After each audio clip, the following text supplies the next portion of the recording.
Unfortunately, Crackety, for Wham, there is no longer a realm in which he will make it to playoffs.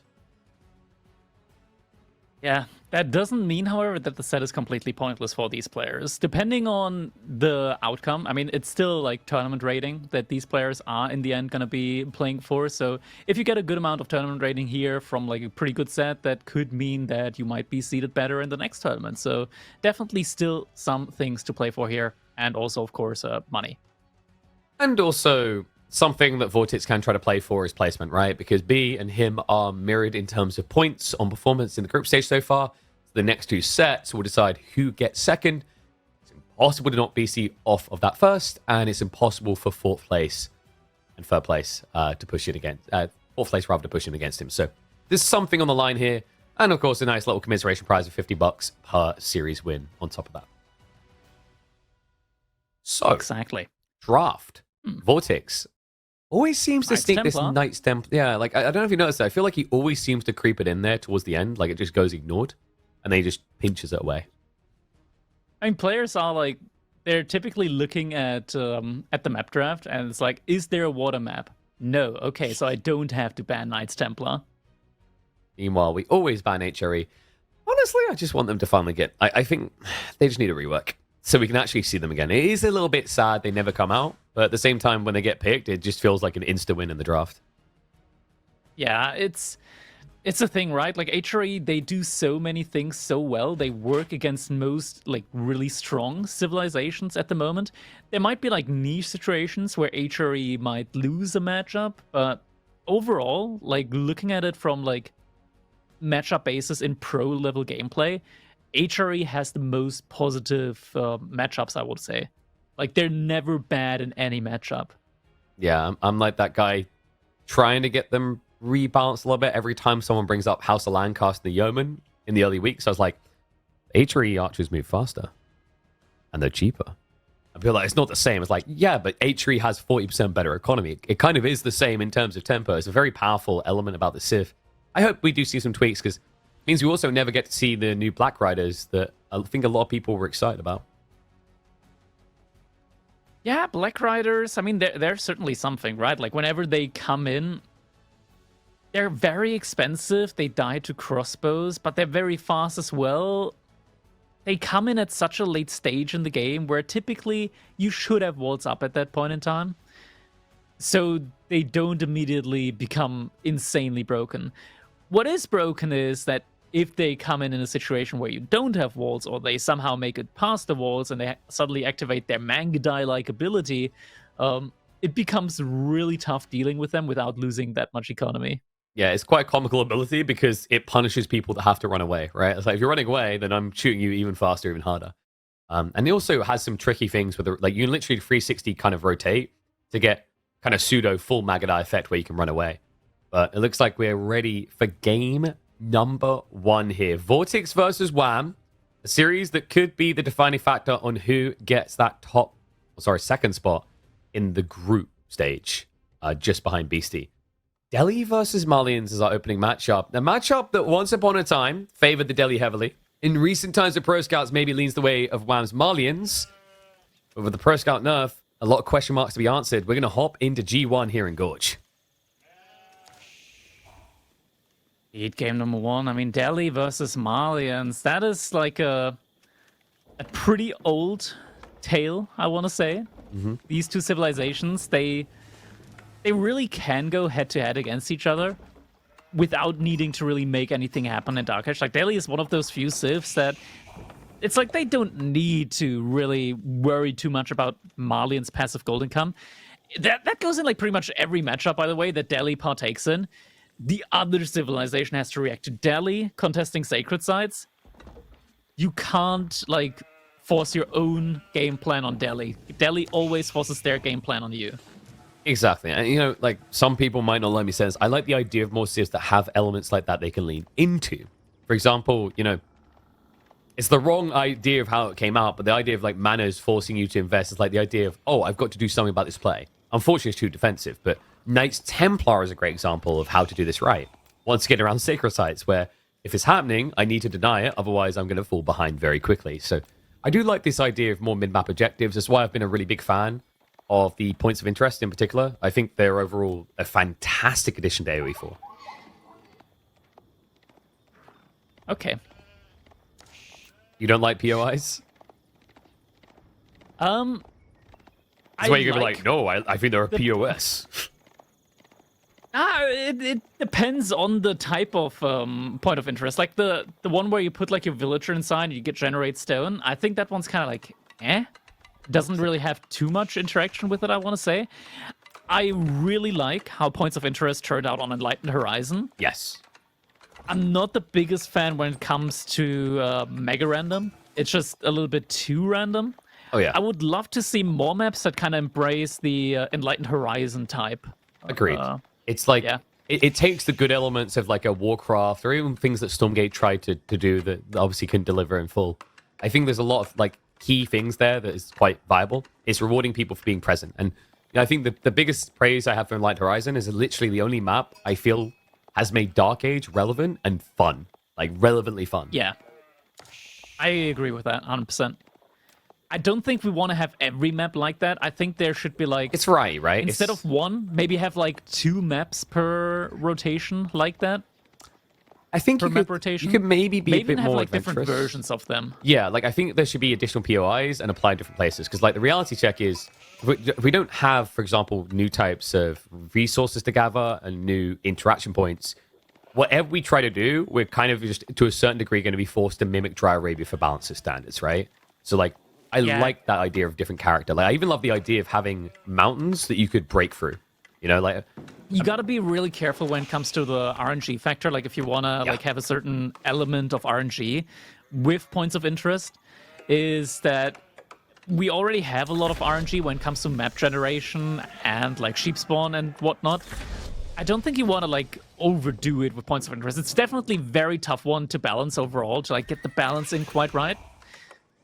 But we don't have any points of interest on this map anyways. No. What we do have is we do have a Pro Scout opening here, most likely, from WAM, which I want to say makes a lot of sense. When you're up against Delhi, you kind of have the need to go for Pro Scouts at some point in time.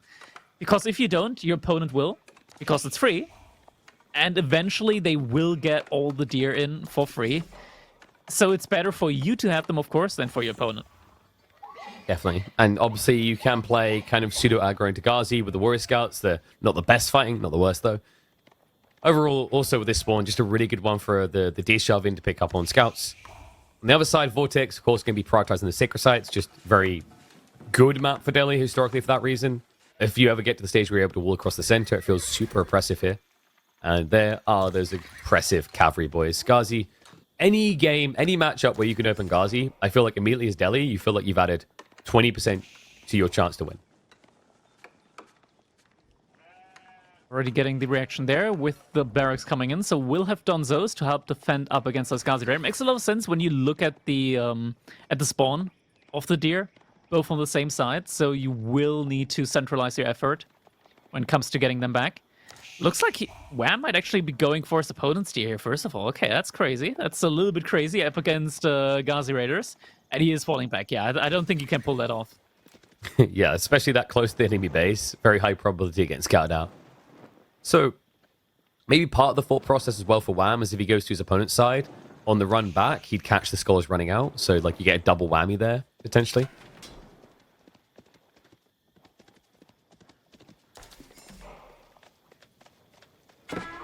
Already first couple of deer coming in. That's a lot of food already. Like, it's like 1,400 food there with the first couple of scouts.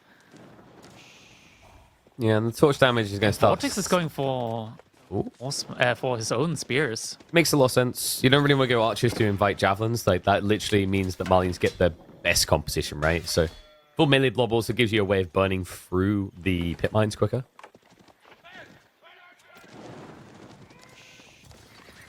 Ghazi Raiders also doing a good amount of damage here to the Stonzo, so we'll have to be careful with them. One already at very low HP. And we're getting that point in time. VortiX, he's really good when it comes to like getting the timing right on when you move out with the scholars. And now is the point in time where he's sending all the scholars to the different sacred sites to start capping all of them at the same time. And when you cap all of them at the same time, it makes it incredibly hard for your opponent to split up their own military to deny any of them. Agreed, because if you send the Donzos out to each separate one, the Ghazi can intercept. You also don't know if it's archers or spears behind this. If it's archers, you're just throwing units to the wind. Because right now, like, technically, archers could be what you'd expect. Because although the javelins is going to be the counterplay down the line, both Donzos and scouts will lose to archers at this stage. Survival techniques now on the way as well for Wham. Pro Scouts roughly halfway done. More production buildings coming in for Wham. But yeah, he's just letting the sacred sites go over to VortiX at this point in time. Dangerous. It's kind of dangerous, though. Yeah, extremely. Like, there's not much to stop Delhi from just bypassing the Age 3 in a rush here. It could also just be a double down on Ghazi Flood, which we've seen time and time again to combat Malians. Yeah. Just a couple of Ghazi means that you will need to have a lot of units just remaining inside of your base. Because you can't really move out against them, at least not early on. Just a couple, or just with constant raids on the sides, will force you to have your military at least somewhat nearby. Can't even get the decaps here. He's going to run across the east side one. Ghazi should be able to rotate quick enough to force him off that, though. Archer range is coming in now, so we are seeing a transition into, well, Good I read. wanted to say Archer, but now it's going to be Javelin Throws, and Javelin Throws are going to be good, of course, and VortiX now also making his own Archers, so that's the full army composition that Malians typically go for anyways, right? Like Donzos, Javelin Throws, you don't need anything other than that. Yeah, I feel like that was a sick read actually on the time by Wham. Like, it's almost instinctively, and I don't think he even had a scout on VortiX's base, just understanding the dynamics of this matchup. So for now, VortiX is going to start scaling a little bit. I wouldn't be surprised if he just kind of like skimps to the next stage in the next, say, 2 minutes here. As long as he maintains about, on average, 2 sacred sites. Oh, good timing here. Finds the Spearman.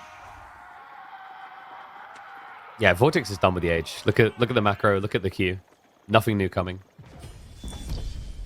Well, except scouts, but yeah. Yeah, Pro Scouts is in now. And where VortiX can now secure his own food that way. So that's 2 of the sacred sites. He is still making some units. It's not like he's all in on the food right now. Could change though, since he will be on deer soon. Yeah, and this is like He is always still harassing on the sides. This is always like the snowball effect of Ghazi. Like at some point they are just going to get in either on your economy or on your pit mines and cost you dearly. Yeah. Warrior Scouts also moving out though. Maybe we see a little bit of a trade out there when it comes to the deer. If Wham is able to secure a couple of these deer from VortiX, he's going to be in a really good spot food-wise at least. And VortiX, he is recommitting, so no immediate castle age play from him here. No, he's got a lot of Donzos. Not so many javelins, so if it was for Rimba, it's not the right timing. Obviously, for Filani, you don't really want to be building that with 0 ranches. In fact, has he added in any ranches at all? It'll be very telling at this stage. I mean, usually you don't have to rush it with PS. No, he doesn't, so it's most likely going to be for Rimba. Can be a bit trickier against Ghazi. It is flavor of the month of KP, so you can't really make it. Yeah, I mean, that's how it works, right? If there's anything I learned in high school, if someone does something, I should do it too, you know? Yeah. We're getting a full decap, though, now on the sacred side. So, yeah, VortiX, he's going to have to... Wait, are we? Wham? The middle sacred... Okay, he realized. No, Crackety. Decapping sacred sites was so last month. Have you not checked the agenda for May? I haven't read the script yet, KP. So what's going to happen here is 2 players are going to drop out of Elite Classic, and Wham is going to miraculously qualify and somehow get top seed after beating VortiX, even though that is mathematically possible. Impossible, rather. Ghazi, okay, we do have the clash coming in now. Oh, With Donzo Masto. Yeah. Yeah, so many Donzos that, like, Wham can have the Donzos out, even against the Archers, and be fine. Wow. And look at that. This is a great fight here for Wham. It's kind of crazy. He punted the Ghazian just to try and trade those 3 javelins. They still alive, but... I mean, VortiX, you say it's a great fight for Wham. I feel like VortiX just won that because the spears never really died. The archers weren't falling quick enough. So it pushes them away. There weren't enough javelin throws at that point in time. Yeah. Yeah, somewhere here at the top side. This is awkward now. He didn't have enough to start one-shotting the archers. Yeah, he has like no javelins to trade off in the retreat here, so he just has to run. So map control now being forfeited.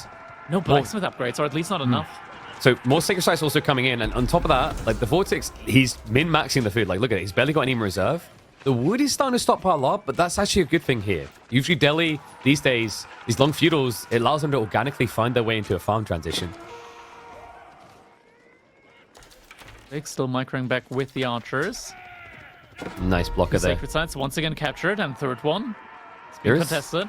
Behind this VortiX, he's on 13 scholars. If he manages to find his way up to next age, it's Warrior Scouts. Yeah, like it's Warrior Scouts. You have to respect it a little bit. But he's still not reacting. He's still not reacting, yeah. Okay, he is reacting now. So he pulls away. I mean, it's still going to be -2 villages a lot of other time as well. VortiX, I don't know if he's got enough food at home to feel safe here. All right, like the deer on the left side still needs to be pulled back. So a little bit of lifeline here, but definitely frustrating. A little bit of idle time due to getting textiles as well. So overall, villager delta is at like 3.5-ish at the moment.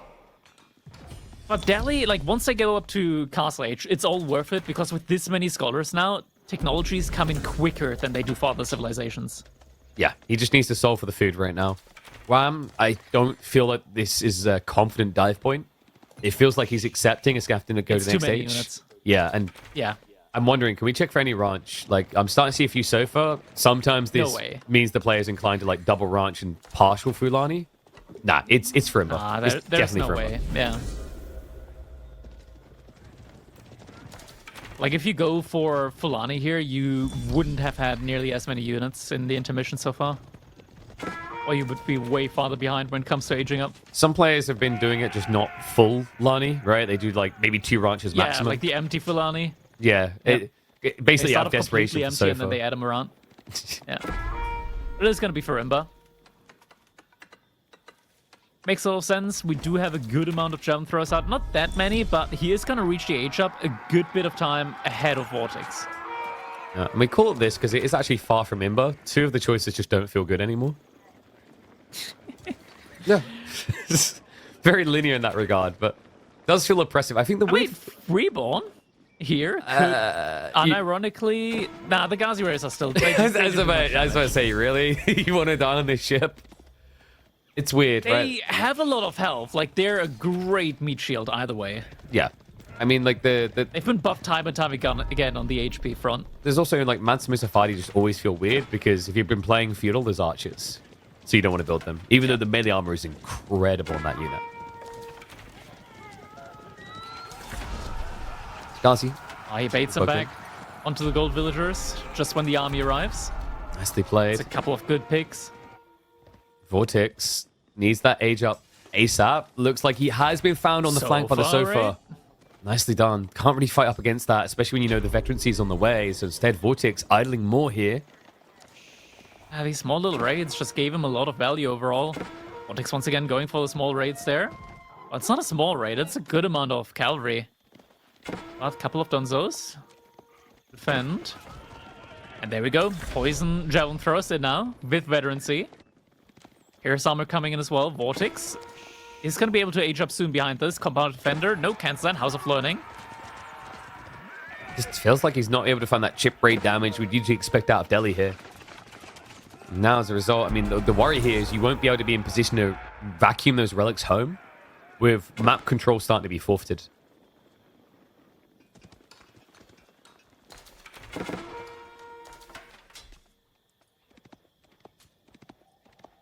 I wonder. Looking at the military count, yeah. Just Wham, I think maybe just go for the all-in dive, right? Like the javelin count's starting to look really good for it. And you can catch your opponent before he realistically get the veterancy in if you start to push towards the base now.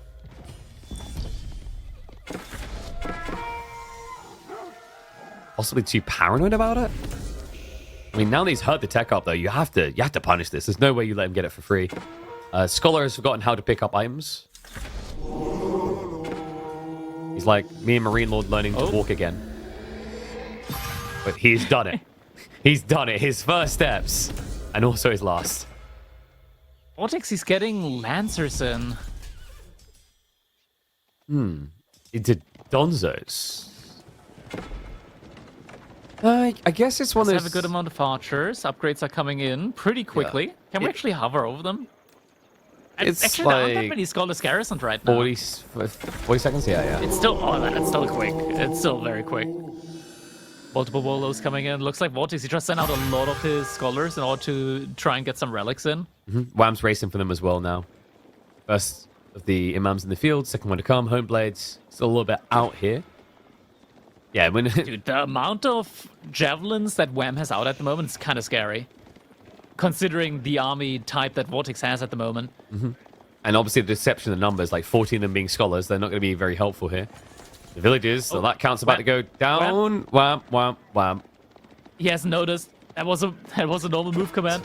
So I just realized saying his name like that was almost like a wow, wow, wow. He's going to catch up now with the scouts. Javelineers can actually get them if they peel off from the Donzos, so we'll get a few kills. Yeah, if you can, like, select singular groups, but it's always the formation shuffling, right? So we'll chip 1 or 2. Rest get back. And VortiX, oh god, are we at that point? At 50 economy, we're going to try for a castle? That's not a good feeling. Oh, that's a lot of archers, but it's also a lot of javelin throwers. Donzos might want to just stay back for a little bit here. Wait until the coast's clear. Kazi interception, though. With the lancers as well. Goes after nice Javs. interception. Okay, so Kaz's fighting 2, and now he can rally back to assist this one. He's going to need to, because at this rate, it's going to be javelins trading out against archers. There's a lot of hesitation here from Wham, though, to commit to that fight. He needs to get the Donzos back there. The issue is the archers are in the way, so he needs to take the fight. This is just weird to watch right now. It feels like Wham had control and then just threw it in the bin. Yeah, the army's just split apart here and getting picked off like it's just a trickling of units. He's still not turning to attack. Javelin should commit. Yeah, I think he's so focused on his base dive, he's not start stepping the javelins at all. He's just losing troops on the retreat. He is stabilizing in his own base, though, but he did lose a lot of units on the retreat. He's chipping some workers from VortiX's economy in return, though. But VortiX can afford it with all the free techs, with the relics coming home. And if he gets a keep in, if he gets a keep in, then he's going to be able to get more villagers out, so it's going to be fine for him. I mean, that is the craziest part about this. Garrison scholars. Like, usually 6 when you... more that he could garrison. But the thing is, usually when you go for a castle like this, you get punished, right? Like, this early, it's such a huge part of your economy. 630 income, like, 25% of his workers are trying to get that castle up. That usually kills a player at this point. Especially against an all-in for Imber timing. Yet somehow, VortiX is the one bullying him.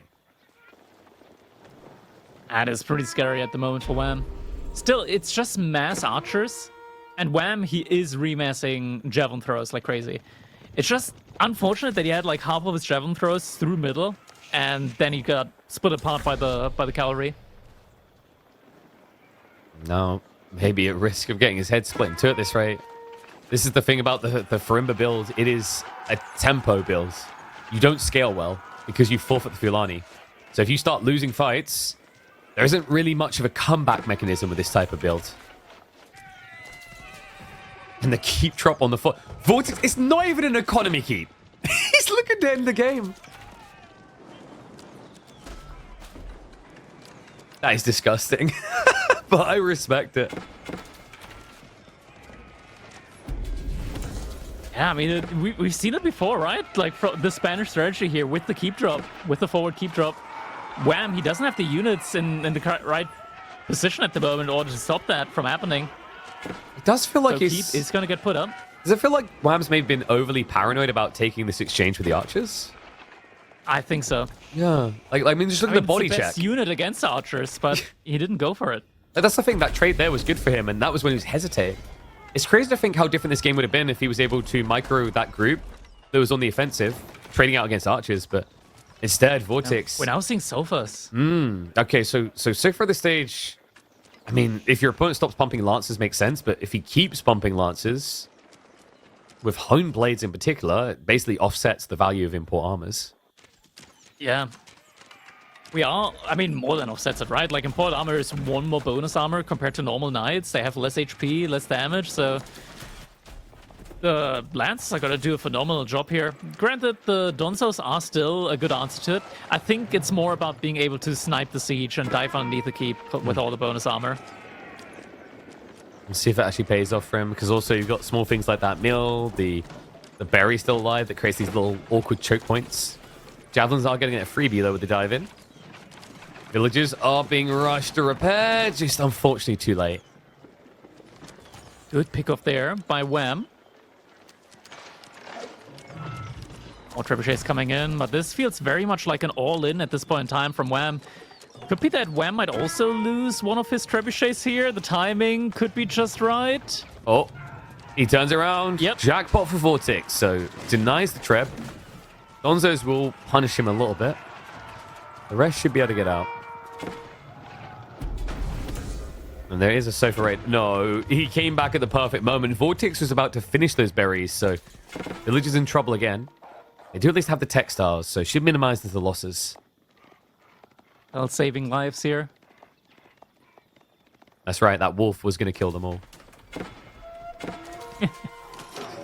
I've seen things.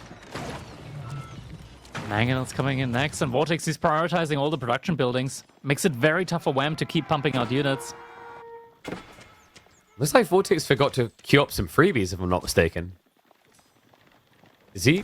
Like, There are a lot of upgrades that he could be getting. Yeah, economy mainly. A little bit surprising here, considering that would assist him with the all-in timing. It's fine. Yeah, I mean, you know, it's like you have to remember that It's APM is a resource as well, and you have to budget it. So, you know, free presses on those buildings, Crackety, could have been 3 less presses of archers attacking javelins. What's Wham doing right now? His army, it's kind of split off from the trebuchets. You kind of need your army right next to the trebuchets. Oh, is he going for a dive? Cavalry going for another dive as well. Yeah, the lancers are wrapping on that tree line at the back. Sofas, they'll just get freebies. On the trebuchets. And the trebs don't even pack up to try and move away. The mangoes as well. Mangoes as well. That's so much value. Gets one. Lancers are going to arrive in time, so keeps one alive. Meanwhile, the lancers at the back of the base, not able to find Wham's tree line economy. And there is a raid on the other side of the map coming in from Wham, so just trying to return the pain. All villagers have to evacuate. This game is getting so chaotic. Really is. That was a lot of siege just lost for VortiX. That buys Wham a lot of momentum. Crossbows are still all the way back in the base here from VortiX. VortiX, by the way, he also sent a lot of villagers over to the berries from Wham. If that gets found out, like now that Wham has a little bit more breathing room, could be a lot of dead villagers. Keeps gunning out. I mean, Wham has to keep so much at home as well, though, because his whole economy is just condensed to the base or to the north side vein. And I think VortiX, he had no backup plan. Yeah, I think VortiX didn't even see the gold gatherers on the north side. When he ran the lancers nearby, he saw the houses, but not the workers. So doesn't know that that would be a raid point.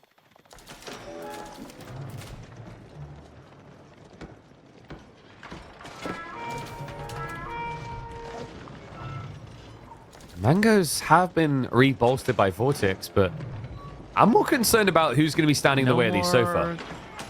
Yeah, there's no keep anymore to protect them. But VortiX, he's going to force the engagement now. He lost all of his siege, so now he wants to do the same to Wham. Villagers. Might be able to find at the same time. Sofa, big raid, lots of idle time. But what's going on in the base from Wham? He's committing everything. He sent the crossbows to the front line. Out alive. He needs the win right here. VortiX.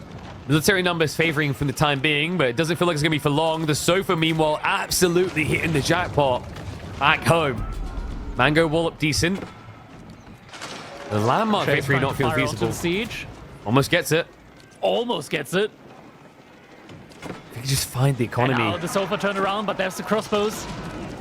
No, but the sofa, it looks like they should be able to trade out. One mango, second one to get tapped down, so worthwhile on the dive for Wham. TC. TC's gonna kill the third one. Now it's only ranged units, and we got the javelin throws. Wham's got the javelin throws. This looks over. VortiX, he still has the military lead, but the economy, like, where's the follow-up going to be? They've both suffered scrapes and hits here. But the sofas are still raiding your backside, and VortiX has no raiders of his own. Javelin's still kiting. Archers and crossbows still doing a decent-ish job, though, on the kite away. But now the siege, once again, it's gonna be in trouble. Mango's getting a good shot, though. Donzo's coming in. Javelin count is getting a little bit low, actually. Most of the archers... Oh my god. Javelin count is low. What? Most of the archers are gone, though, so now you can kind of, like, use Donzos as a meat shield or to try and snipe the siege. And they're pulling back. I think the genuine is the Pegs. Like, Pegs is actually coming in clutch here. There should have been Javelins poking and moving away. But no, like, now the overcommitment. VortiX He's almost drained Wham. Like, they are both struggling. Remember, there's no Fulani behind this. It's not like you have that ridiculous economy of the Malians. Wham can always at least make cattle in order to have safe food income available to him. It's crazy how... Oh my god, that was a good mango shot. It was a really good mango shot. Sofa's coming in now, though.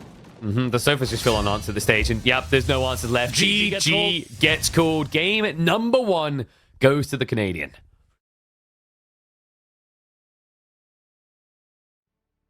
All right, Wham able to take game number 1 in the series. And honestly, this was a crazily active game here as well. VortiX with the cap on the 3 sacred sides, but Wham biding his time, massing up units, going for the H up early.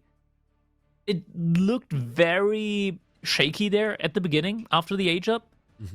He lost a lot of his reinforcements, but in the end, like, just the better units overall. I wonder what would have changed if maybe we saw some men-at-arms. Like, men-at-arms typically don't feel good against poison javelin throws. The difference with Delhi is that you have the force march ability where you can just, like, activate it suddenly for a limited time. Your men-at-arms are going to be incredibly quick.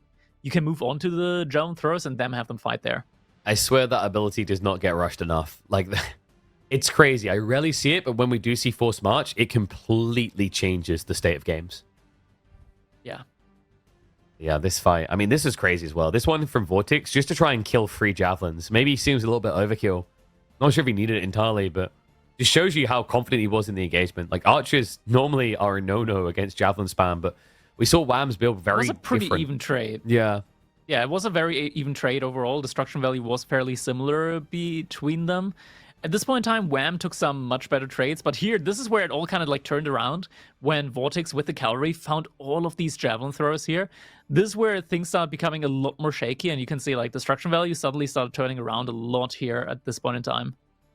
Yeah, and you definitely felt the shakiness of Farimba towards the end, right? We saw the starvation. It was a real this type of comp. I mean, I'm impressed Wham got as many Sofa as he did. It's usually actually the weak point of this Farimba build is you know you eventually need Sofa to end the game. You just don't have that reliable economy to just flood them like we're used to seeing historically from Malians. Yeah. The key play here, that was classic, just the classic Spanish move with a forward keep drop. Also, it's just a classic VortiX move. He does that a lot with Delhi, especially. Yeah, I wonder if he would have benefited more from just trying to play a macro game with like a safe castle back at home. It's probably too slow here against the Javelineer spam, though. Maybe. The thing is, like, sometimes these kind of playstyles don't really suit the style of the individual player. Yeah. And that's also something interesting to think about. Okay, maybe your gameplay style is not, like, the best in a given meta at one point in time. And then it's always like, okay, do you want to change that playstyle, or do you just want to, like, stick to it, maybe adapt your playstyle even more? Different approaches, right? Like, sometimes you feel like, okay, if you now try and learn another playstyle, maybe you lose some skill of your original playstyle, the one that you're usually going for. You got to evolve like a butterfly, like, Crackety. Come on, like, I mean, in fairness to VortiX, it's very. I'm gonna say it's very difficult, like mastering multiple types of playstyles at a high level. It's also very difficult shaking habits, right? That's the other thing is there are things you do subconsciously. You know, like I feel like my chat's always like, "KP, when you gonna do the Road to Conk series?" I'm like, I'm going to be boring to watch it first because there's so many things that pro players do instinctively without thinking about that I'm going to have to train my brain to do to even think about doing that journey, right? And like that goes even deeper at pro level where, you know, there are certain openings or certain approaches that you do and someone might prove that they are suboptimal, but if you've been doing it for 2+ years, good luck changing that habit. And well, we look at that. We hyped up POIs for good reason. Map number 2 is going to be Enlightened Horizon.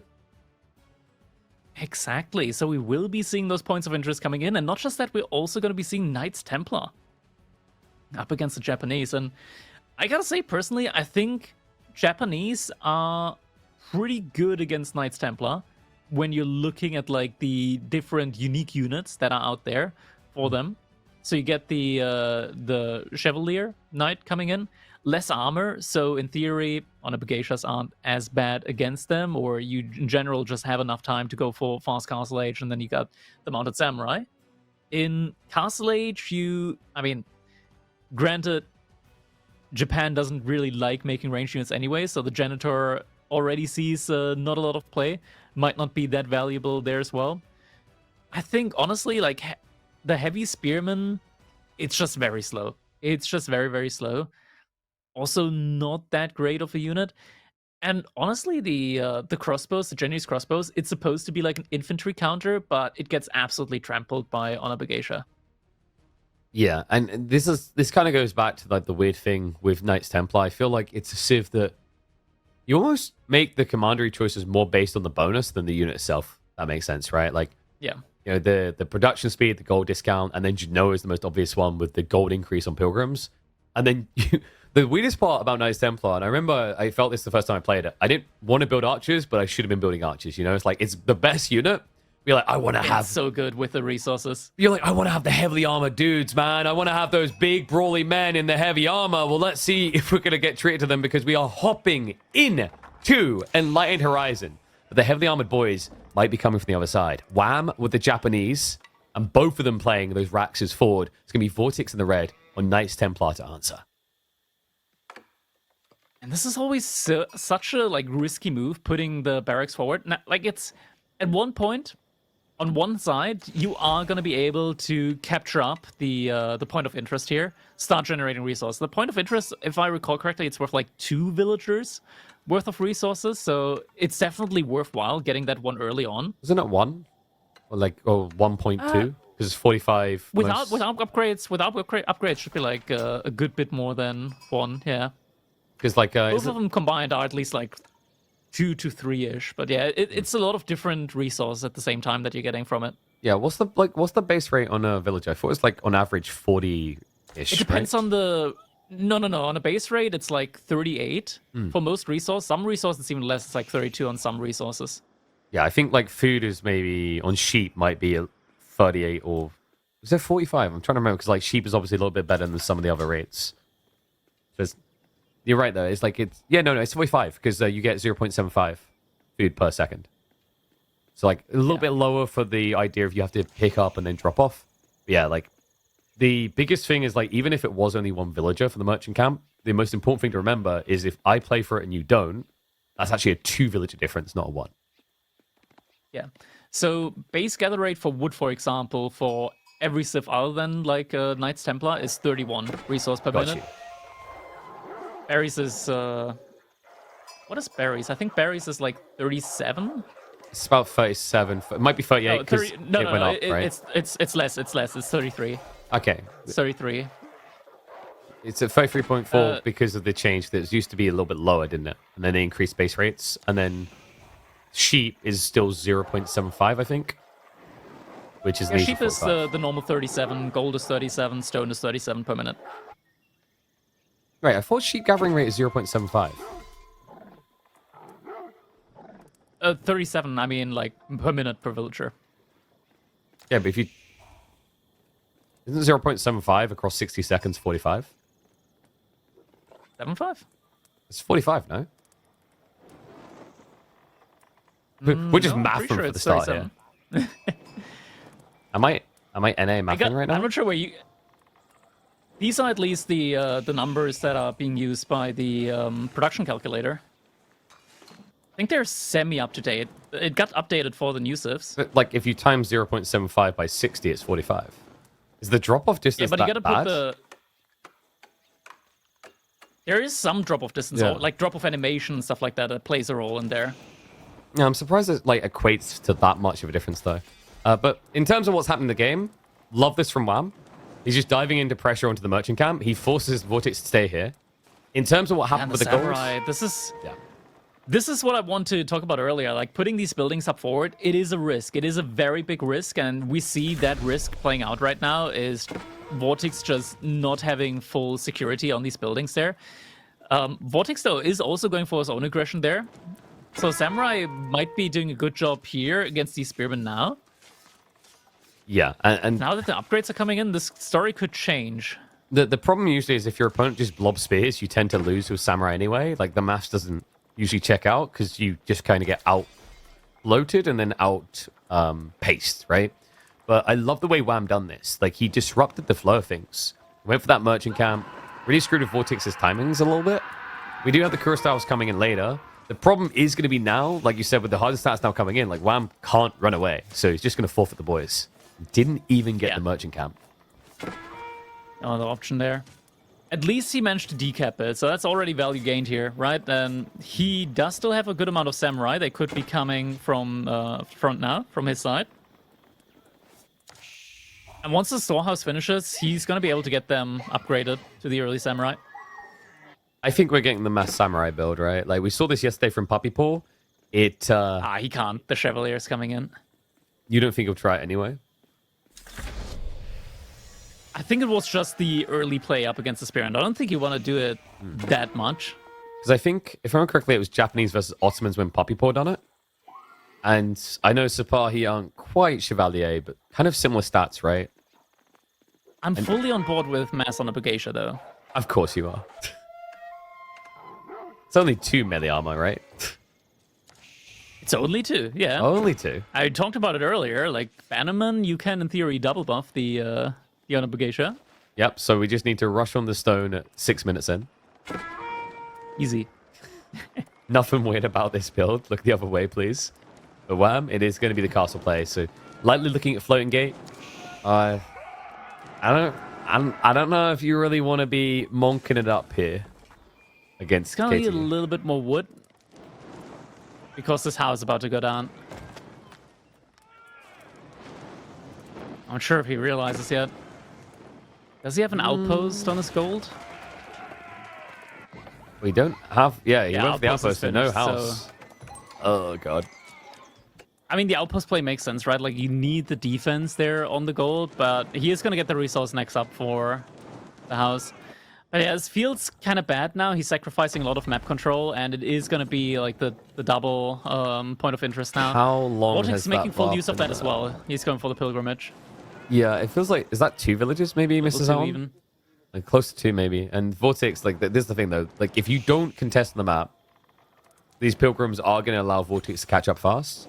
So really what Wham needs is Mount Very Samurai fast, into an immediate interception before this snowballs up to, like, 6 pilgrims making it through.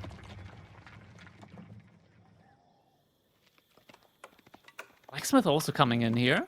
So maybe VortiX just wants to heavily commit to these feudal age knights now. I guess, in fairness, when you think about the gold spawn, if he does shut this place, Japan dies, right? Japan cannot really function without gold as a serve.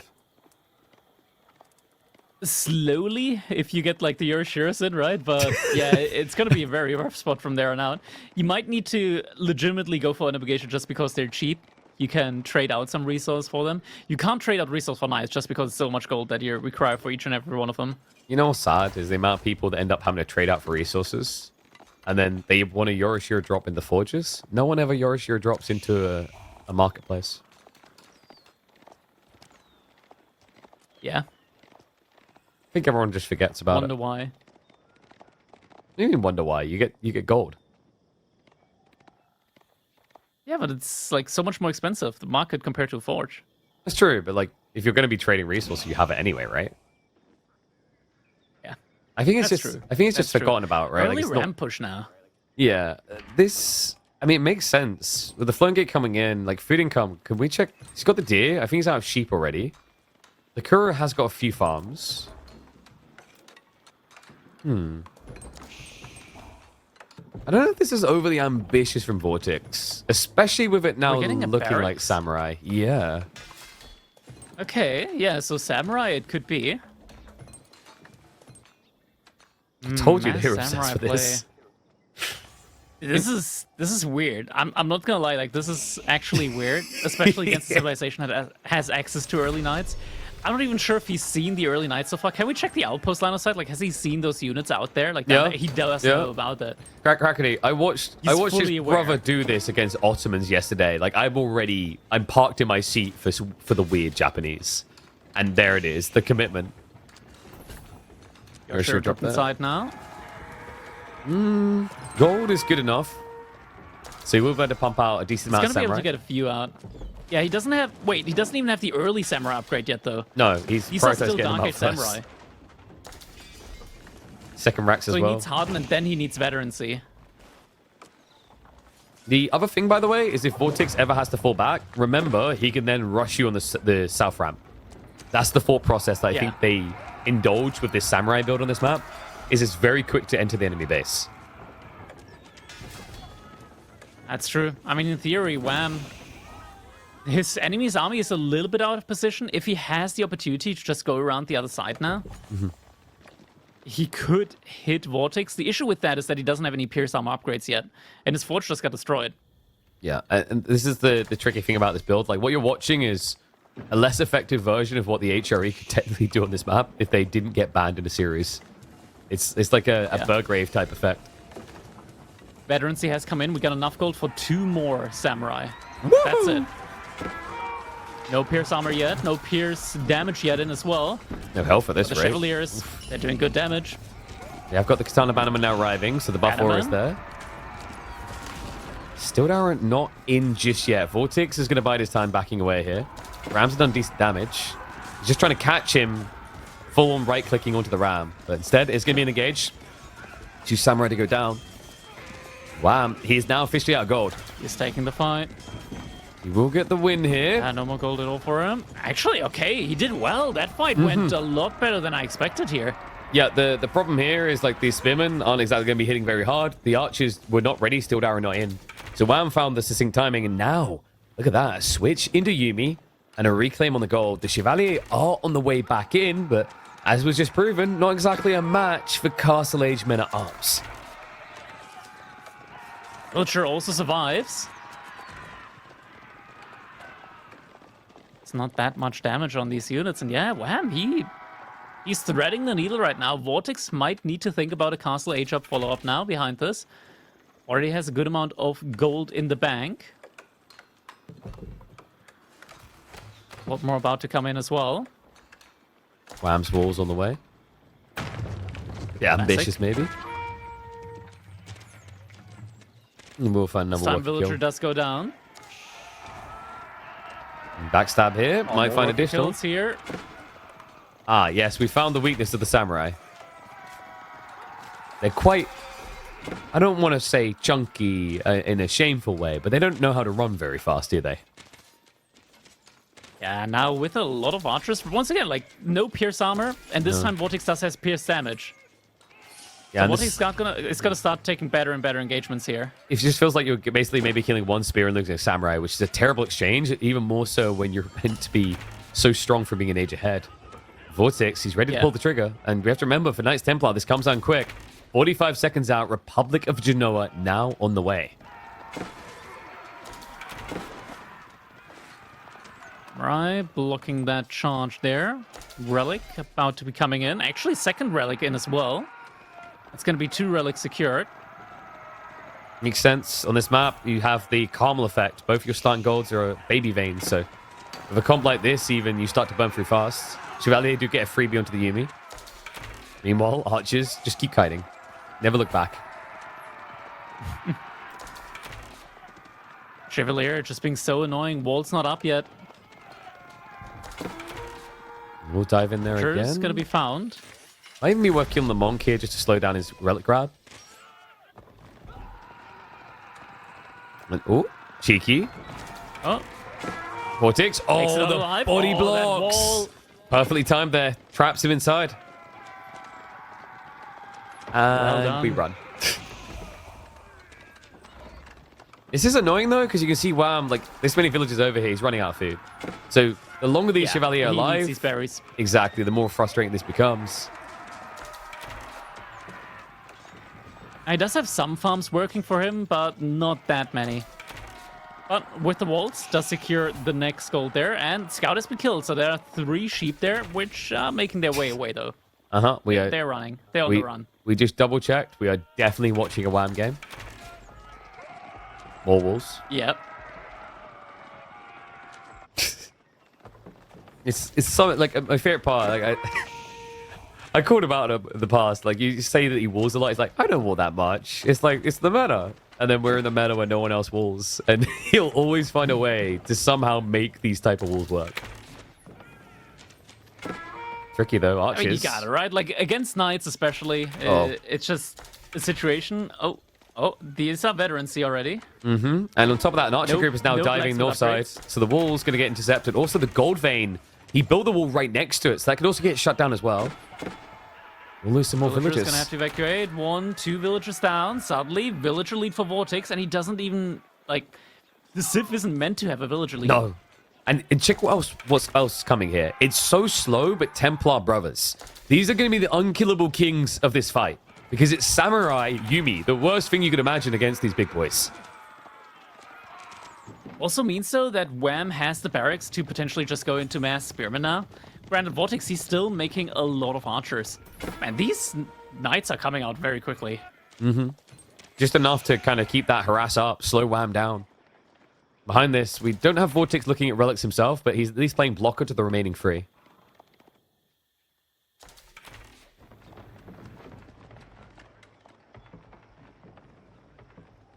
Even Undermesh now coming in. Now coming up. There's a lot of archers still from VortiX, Still lacking though. a lot of the blacksmith upgrades from Wham. Yeah, at this point, it's a little bit less excusable. He's got decent gold, but there he goes, prioritizing the Yumi. Yep. Granted, there were no Pierce Arm upgrades yet from VortiX as well. That kind of evens things out a bit. Will be helpful here. Looks like the dive in is going to be awkward. It's going to be a Templar brother going down the expensive knights. I don't know, man. It feels like Wham has actually somewhat weathered the storm here. VortiX is starting to lose that stranglehold on the base. He's getting a 3rd relic in as well. On the retreat, loses a couple of units here. Good guy VortiX just makes it easy for Wham to get back in space. So, yep. Yeah, Yumi Bannerman is just frustrating as well. Like, they take a lot of effort. Look at that. It takes ages to actually snipe them with archers because the armor built into them. And then they still leave the banner. Yep. Like, go on without me, boys. I've tanked it all. It's like when you play Overwatch, you don't have a Reinhardt. So, like, the Hanzo's like, I'll tank, guys. I've got this. I'm just going to dodge the shots. I have infinite HP if I don't get hit. Just, like, it's actually, I think the fairer comparison is a Genji tank. It's like, I deflected. I done it for you guys. I tanked for 5 seconds. What do you mean we're losing? You just put the DPI on like 9,000 or something like that, and then it's like, okay, I'm just gonna spin around so much that they can't hit me. And then you have that soundtrack playing from, what was it? I can't remember what that's from. I just remember encountering it in Prop Hunt a lot.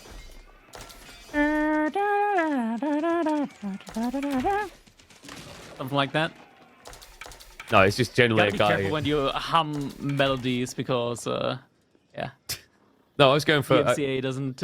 I was going for. I think it might have been Fist of the North Star. It's literally just a guy full on like karate chopping constantly. Yeah. Yeah, Fist of the North Star. That's the one. That's what we need to make Samurai truly great again. They need to have an activatable ability that deflects all shots for like 3 seconds. They're just swinging around the Naganon like crazy. It's too original. But this is looking great now. I mean, Wham. He's got the military lead. Push out. And the Templar brothers are just trash. This is what he like. This is what Wham, like the situation that Wham really likes when he's able to even beat armored units with mass archers. Now he's feeling at home.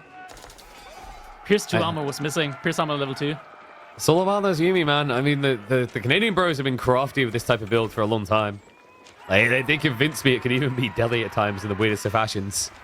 The fortress is now coming for VortiX, so does need to stabilize. Unfortunately, that fortress is nowhere near where he's going to actually need it as the pressure's coming into the main. Secure steer, but yeah, he's going to need units inside of a space. Now his point of interest is immediately going to be captured up for Wham. Finally, after letting VortiX have this merchant camp for a very, very long time, it is mine. He's still building Wham can once again like get even more relics, and he's already got 3. He's moving out to the 4th one in the middle.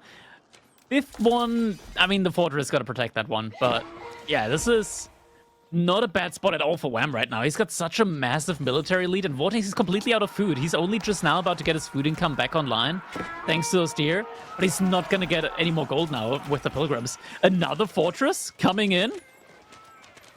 Well, this one is... be in time. This one's going to require a stand ground moment out of VortiX. We'll look to dive past the Samurai. He's about to lose all of his units. Yeah, like, how do you dive past Samurai when they're everywhere? Sorry, let me just get the fight noise ready. Anyway, Yumi are going to dive in. Yumi split up. A lot of workers, so should get it up, but it's definitely going to cost him the eco lead. And balance restores. It's a lot of workers going down now. Wait, is he even going to get it up? It is becoming slightly doubtful. He's going to get it up, but... Just about 3 left alive. 2 left alive. What? 1 left alive? No, they've killed a pilgrim instead. Just in time. The clutch pilgrim to save the day. Oh my god. He gets it up, but still not ready for round 2. I'm just going to say it. I had to. Templar Brother just... Honestly, these guys just feel so sucky to build. Like, can we just agree on that? It should, in theory, be such a good unit, but it's so hard to build them quick enough. I'm not sure. Like, sometimes it really depends on the situation. I think this was just an issue with the food income, with the farm transition, right? Like, and I think also upgrades, like the Pierce Armor upgrades, were just lacking for too long. By the time VortiX got the Pierce Armor upgrades, and he didn't have the mass any longer in order to take the confident engagements. I mean, that's the thing as well on this map. It's very hard to raid. Right? It's a defensive start. Usually the raiding works when your opponent exhausts their safety resources. And for VortiX, it felt like he went into the Templar Brother before that even happened for WAM. Let's not forget, he also put 1,800 resources into these fortresses now, which aren't going to pay off because he can't get the pilgrims out. What? But, like, we just need another one. And then they'll be safe. And then maybe another one. Maybe. We're getting to some pretty good... of course. More samurai. More samurai. Yeah. We found our long-lost brothers. Japanese. He's like... That's a lot of gold invested, though. I mean, worth it if he wins the fight. They are quicker. Also less tanky than their They're also brethren. weaker. Mm-hmm. Yeah. They are somewhere between samurai and Onabagashi in the most confusing way possible. And they're pretty much already gone. Mostly low HP now. They just blend in with the samurai. Hey, that's not like, if you look very closely, they wear different hats. Okay, they're not the same. They also hold their Took off my sword. glasses, KP. I can't see. It looks like the blue blob is losing right now. They all look the same. Like, you take your glasses off, you can't see the arches. No. Oh, another fortress? This time, though. This time he's getting close to securing the full round. Do you think they said the same thing when all the Crusaders came across? Like, this dude. Like, Maybe? Get an original look. Giant-ass tin cans. All right, fortress going up. These do all look the same. Oh, it's not being spotted. Oh, this is great, though. It also secures the board there. So VortiX, he's leading WAM right away from that. And now he's going to get a great, like, if he's able to secure the gold, he's suddenly going to get, like, what is it, with Genoa? Yeah, it's... This has to be like 800 gold per minute. Yeah, and I think, you know, if this ever just turns into too many samurai, you could even consider Genoese crossbows. And it's close. Uh-oh. Alert. We may need to abort this. It's going to go up, surely. Yeah, but It's so no, close. it's going to be so close. The villagers should be able to complete, but there will not be anyone left. Wait. Oh, it's so close. He got it. 2? But he lost so many builds. Not just that, those 2 villagers were 1 hit from death. That barely went up. Absolutely. Wham. He managed to reinforce the archers now behind this. But I think at this point in time, he's going to need siege to break through this. And VortiX, he's got enough for another fortress. Are you suggesting that he might add in another fortress? I'm suggesting that he might potentially just add in another fortress. Because it's only fair if like these Ronin and Samurai all look the same. Now you have to have something that looks the same. So what if we just littered this entire area with... And I don't know what we call it. Like, I mean, it's a French variant, so maybe something French sounding. Maybe we have a Maginot line here? That sounds very French. Fortress. A fortress? Because there's 3 of them? Might be about to be for quatre. If you... sprinkles instead. You know, if there was water here, it could have been Fort Sank. Just doesn't feel right Getting otherwise. some So Templar brother raids. finally, the brothers have found something that they can truly beat. At the same Villagers to time, death. archers are kind of being thrown away. Micro, VortiX. It's okay though, because we are playing a tower defense game now. It is officially a tower defense game. Where are the trebuchets at? In Imperial. Oh, you mean the real trebuchets? Yeah. Kiljadi in chat asking what the fortress buff actually is for units. For the Knights Templar. It's bonus range on range units and armor on all units with an upgrade. Yeah, it's The 15%. aura radius So isn't big. no, it's basically the Mongol Khan Hunter buff, but the other big one is getting the +1/+1 armor, especially against Yumi. Yeah, but like we have to help Kiljadi out. That poor guy. I mean, you took your glasses off, Krakady. That's how he sees naturally. It's tough. You have to read everything out to him. What if I take my glasses off? That's how I see naturally too. There isn't a lens strong enough. The Finnish healthcare system won't reach. Oh man. He's got those little fancy, like, Venetian 16th century spectacles. 26 minutes TC. into the game. The first sacred site starts being captured up. Second TC, okay. Not quite 4 minutes in, but One better more late than keep. never.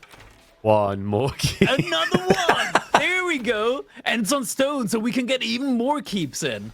And then let's not forget that we get the good old treasure towers now. We need to get extra gold. Why is he sniping Oh. out the pilgrims? Are we actually doing this again? He could be. Are we Pilgrim, just gonna second pilgrim. we're just gonna headbutt the fortresses again? It's starting to become difficult, Yeah, right? if- yeah. It's a If lot of fortresses. Maybe we need siege. Krakady, if there's something I've learned from Total War Shogun 2, if you run enough Yumi at the enemy's castle, you will win. Sorry, I skipped that one. They're cannon fodder to the extreme. Rome 2 was the last Total War I played. That was after Shogun 2. Was it? Yeah. Okay. Well, then I have no excuse. A shameful display. Indeed. You know what I played a lot of? Imperial Glory. I don't think they make that one anymore. No, that died out many years ago. Yeah. Here we are in an officially Microsoft-sponsored tournament talking about other strategy games. You wait until what I say next. That one ran on Mac OS. That's it. Funding car AoE Force going under.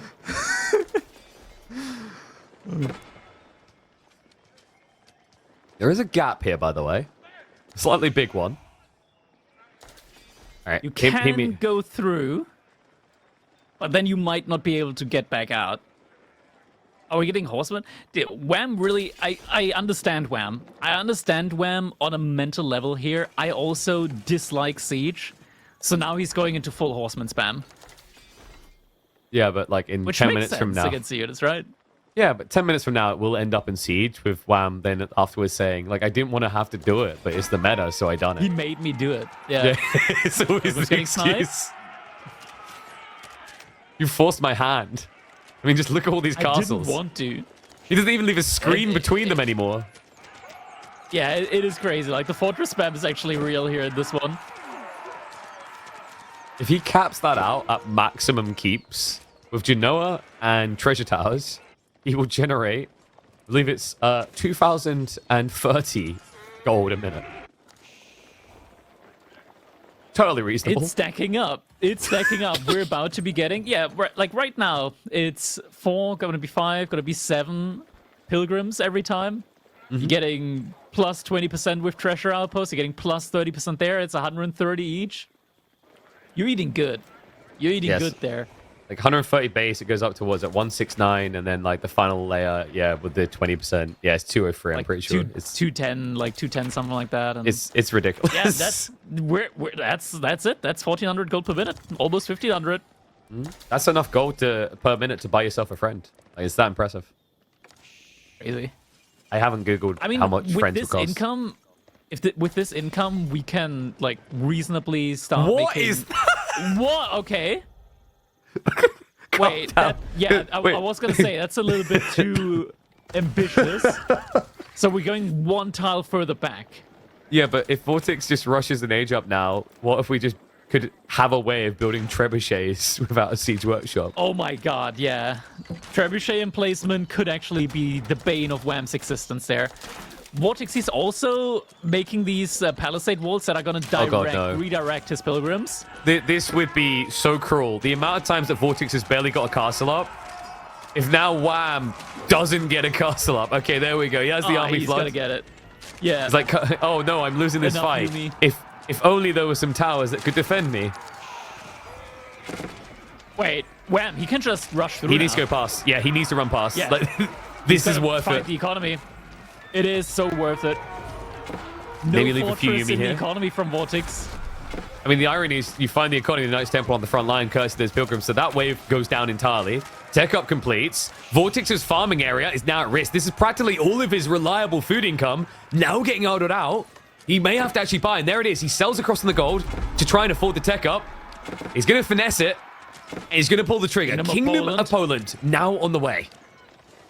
But, Roro, where's your army? Oh, another fortress. Of course. Because, you know, he's like, this is tough. Turns out, if I'm not near a castle, I lose a fight. If only there was a financial incentive for building more castles. Can never not be near a castle.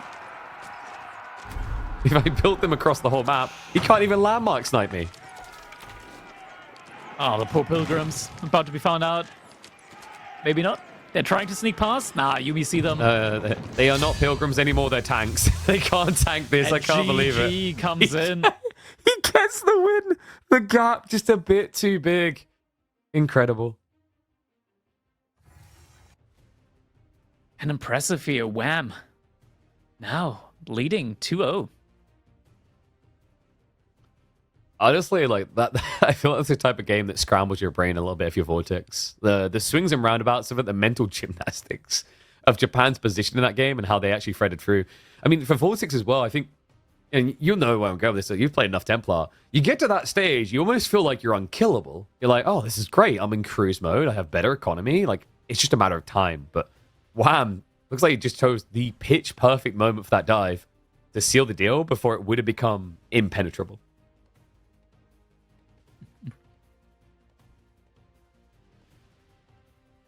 I kind of just want more of this map, to be honest with you. It's so refreshing. I don't know. There's something about some of these new maps that when we go back to the old ones, I roll my eyes and go, oh, come on. Can we just... More Enlightened Horizon, please. It's a really interesting map. I like the dynamic on it. Yeah. It's, really do. I think it's like... The way I described it earlier, I think said to you was... It feels like they got Forts right. You know, because like you can see the elements of what Forts was meant to do, but it's very obvious why it failed. Forts was such a... They could bring it back now with points of interest. Oh yeah, points of interest and the golds. Like if they just changed them to be the baby veins, I think they've actually got a really solid map there. I can't believe how often this happened. Literally the death stroke of the hammer there. 2 times, dude. 2 times. Imagine how this game would have gone if he had like another fortress next to the farm cluster. Yeah, if the gap was filled. And then with the age up, you get the age up in, you get the trebuchet. Suddenly you can hold. Suddenly you can clap back. I feel like he had the resources for it in time if he'd done it earlier, right? Like that's the crazy part. Like he could have filled the gap, but maybe the Yumi would have just still dove past. Didn't realize. Yeah, I think he just didn't realize that like Wham would have the option to just charge through. Because like you think about it, like 2 keeps is a lot of DPS. It is, and I think he also kited through. He didn't respect the fact that he was winning the previous fights because of that DPS, right? He dove to stop the cast of the crow, and that ultimately cost him the game. But you know what? We'll see if this now costs him the series. It looks like it's time for game number 3, and we're going to be heading into Lipany. This could easily end up being the longest game of all of them, because Byzantine and Chinese kind of does that in Lipany, Crackety. Byzantines, they can get a lot of that oil going. A lot of oil, a lot of mercenaries. China, I wonder how you play China as VortiX up against Wham. It's weird, right? Because this matchup, I think it used to be quite Byzantine favored with like a longbow build. Because back when you had the Nesta B Spimmin Rush, China just disintegrated to like longbow Landsknechter. Whereas nowadays, I think China competes a little bit better, especially with like an archer all-in bull, like the type of build that people like understand historically do a lot. And that is an aggressive build, so it wouldn't surprise me if VortiX leans that way. Let's see what he's got in mind, though. Lipany, game number 3. China for VortiX in the red. Wham. Across on the Byzantines. As if the has become a little bit slower and more greedy, I'd say in a beneficial way, with the system changes. Yeah, the system changes, they mix up a lot of things. Looking at the map here overall, look at how far forward Wham's gold are. Overall, they feel very detached from his base. Means that you cannot get the get a cistern to buff up like the berries and the gold at the same time. And even if you like get a second one, it's a very, very far stretch with the aqueducts. Actually, it makes it fine. Yeah, never mind, that's fine. But he's not going to be able to immediately buff up the food and the gold with it, so he prioritizes the stone and the food. Yeah, and we do have a very close merc camp. And I don't think Wham historically does it that much, but... Okay, no, forget about it.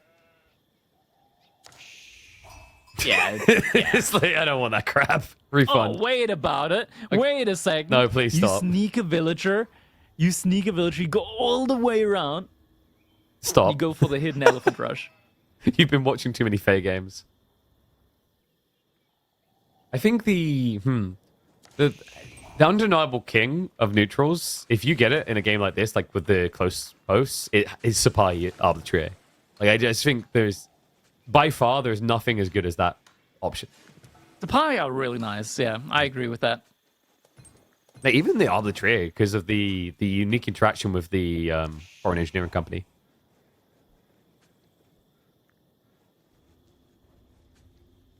What bonus do you get with the foreign engineering company for supply? Like, there isn't anything, right? No.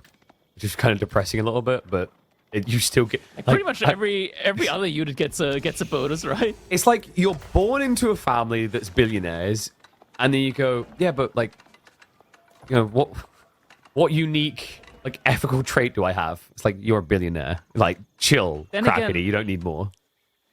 I don't think Shuganu get anything special from it as well. They might get the Chushi tech, the extra range. KP, I'd have to double check. KP, the Juji tech got added in after Byzantines got released. Yeah, but they might have like updated it. I don't have faith.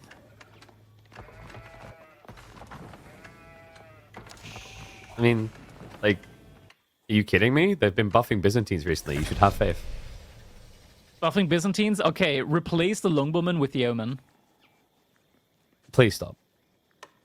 We need less range options for the mercs. Like, it's and then too they get much. synchronized shot. And why stop there? You should also let them for free get the tech from the King's College that increases the bonus damage by 20%. And the armor.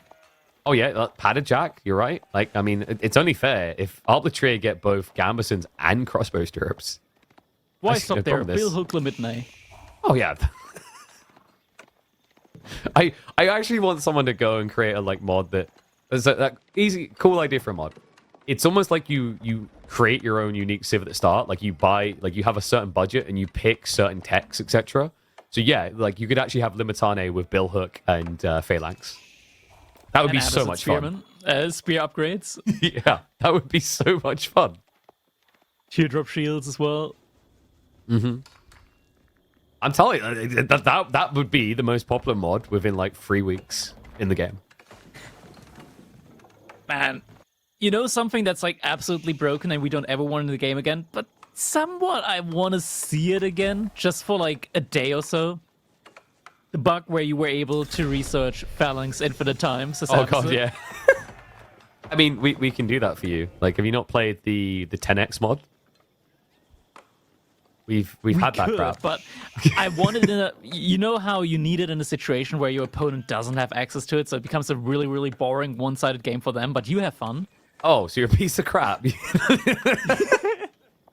I'm surprised you didn't hop straight on with that mana Lancaster spamming when it first came out. Oh, no, I wouldn't do that. No. No. Only stuff that ruins their day by killing them, not by draining them. You only do it once. Realize it's OP, and then you stop, and you're like, oh yeah, I'm the sane dude. I'm doing it morally correct. I'm doing it once, never again. I feel too dirty now. I need a different form of dirty. Yeah, it's no, the 10x mod was quite fun though. Like you'd have Keshiks, you could get the step lance attack 10 times. So they pretty much 10x mods in general. I wish the game was more stable and we could play 265x mod like an AoE2. Could you imagine 10x sync shot? Like how would that even work? They just keep shooting the entire time. They just never stop. And they can move while shooting as well. I'm telling you, like, I want more broken stuff. I keep telling Wisdom, like, more broken stuff, please. It's like, you like Dota 2, you know why I want more broken stuff. I'm such a big fan of that bounce style. The Sihabo upgrade on Mangadai. Get like that good old 10 plus 10 range on him. No. So we done a 10x mod Mongol only, and literally it just turned into someone with the pack up tech 10 times, and you couldn't catch them for 2 hours. But early game starting to pass us by, and we don't really have much activity, which means we get to talk about more mods. It's good that we like distracted everybody, so nobody had to like suffer through the early game here. And they're economying. Because nothing really happened. Yeah, this is like someone giving you the... Oh, and we getting dealer in? Wow. Okay, stuff is happening. You thought you built Limitane to attack his opponent? No. No, Wham is here to attack wildlife. It makes sense. Canadians live in cabins in the woods. And if it's not going to be a moose, it's probably going to be a bear. We're getting Pro Scout into mass archers and horsemen. Wait, I predicted it correctly? Okay, we're in danger if I'm getting things right. Yeah, it is Fort Berries. So, like, in theory, it hits. But Wham went longbows. I kind of like this defensively.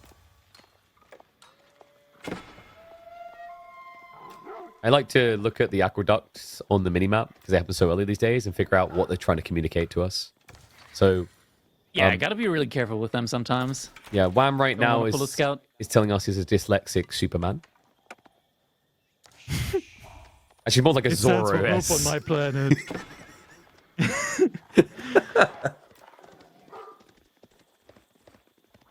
How do you spell hope on your planet? Soap? Close enough.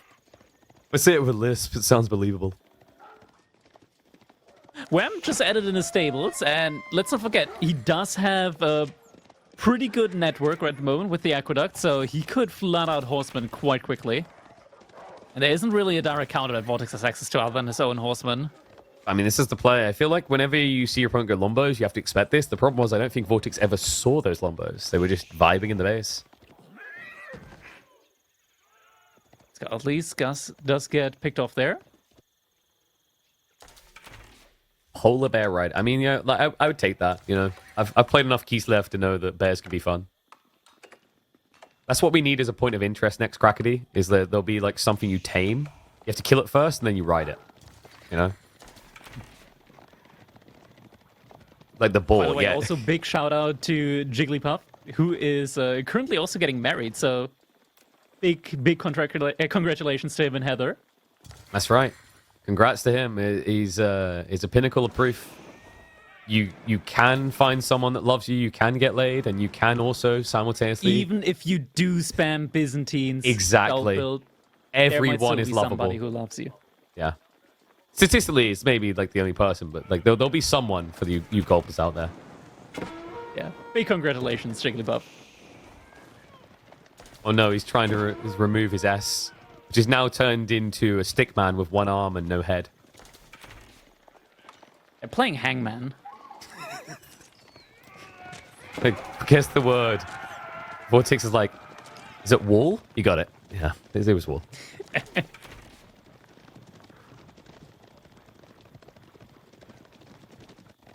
Okay, well, so it's just building up the numbers, but behind this, we are probably going to see the Castle transition. And with a good amount of units, like, the question is, what's the follow-up? Is he just going to go for veterancy on these units, or is he going to transition into something like a mass Palace Guards build now? He does still have a lot of deer available to him, a lot of food. PG's sometimes tricky against the longbow count if they're high enough. Although Wham is missing a key tech. See if you can spot it. Pierce damage. Yeah, kind of important on longbows here. Maybe he realizes it with the horseman exchange. It's also, he's being slowed down. Like, VortiX, this drag was perfect. Longbows take a long time to arrive. Buying him a lot of time. Yeah. Maybe enough time. So what's the upgrade that's going to be coming in first? Are we going to see Veterancy? Yeah, Veterancy is coming in with supervision and with enough of these archers inside of a space. You should be able to hold against pretty much anything here. Yeah, next thing would be Undermesh in a rush would be worth it. Even Stilled Hour, actually, for the faster trade out.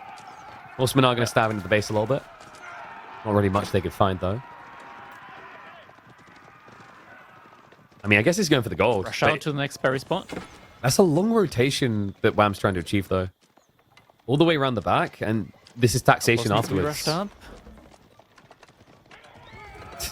We scouted them. Look, we've done our job. Don't pretend like you've done this for scouting. One villager gets the second one. Yep, 2 villagers down.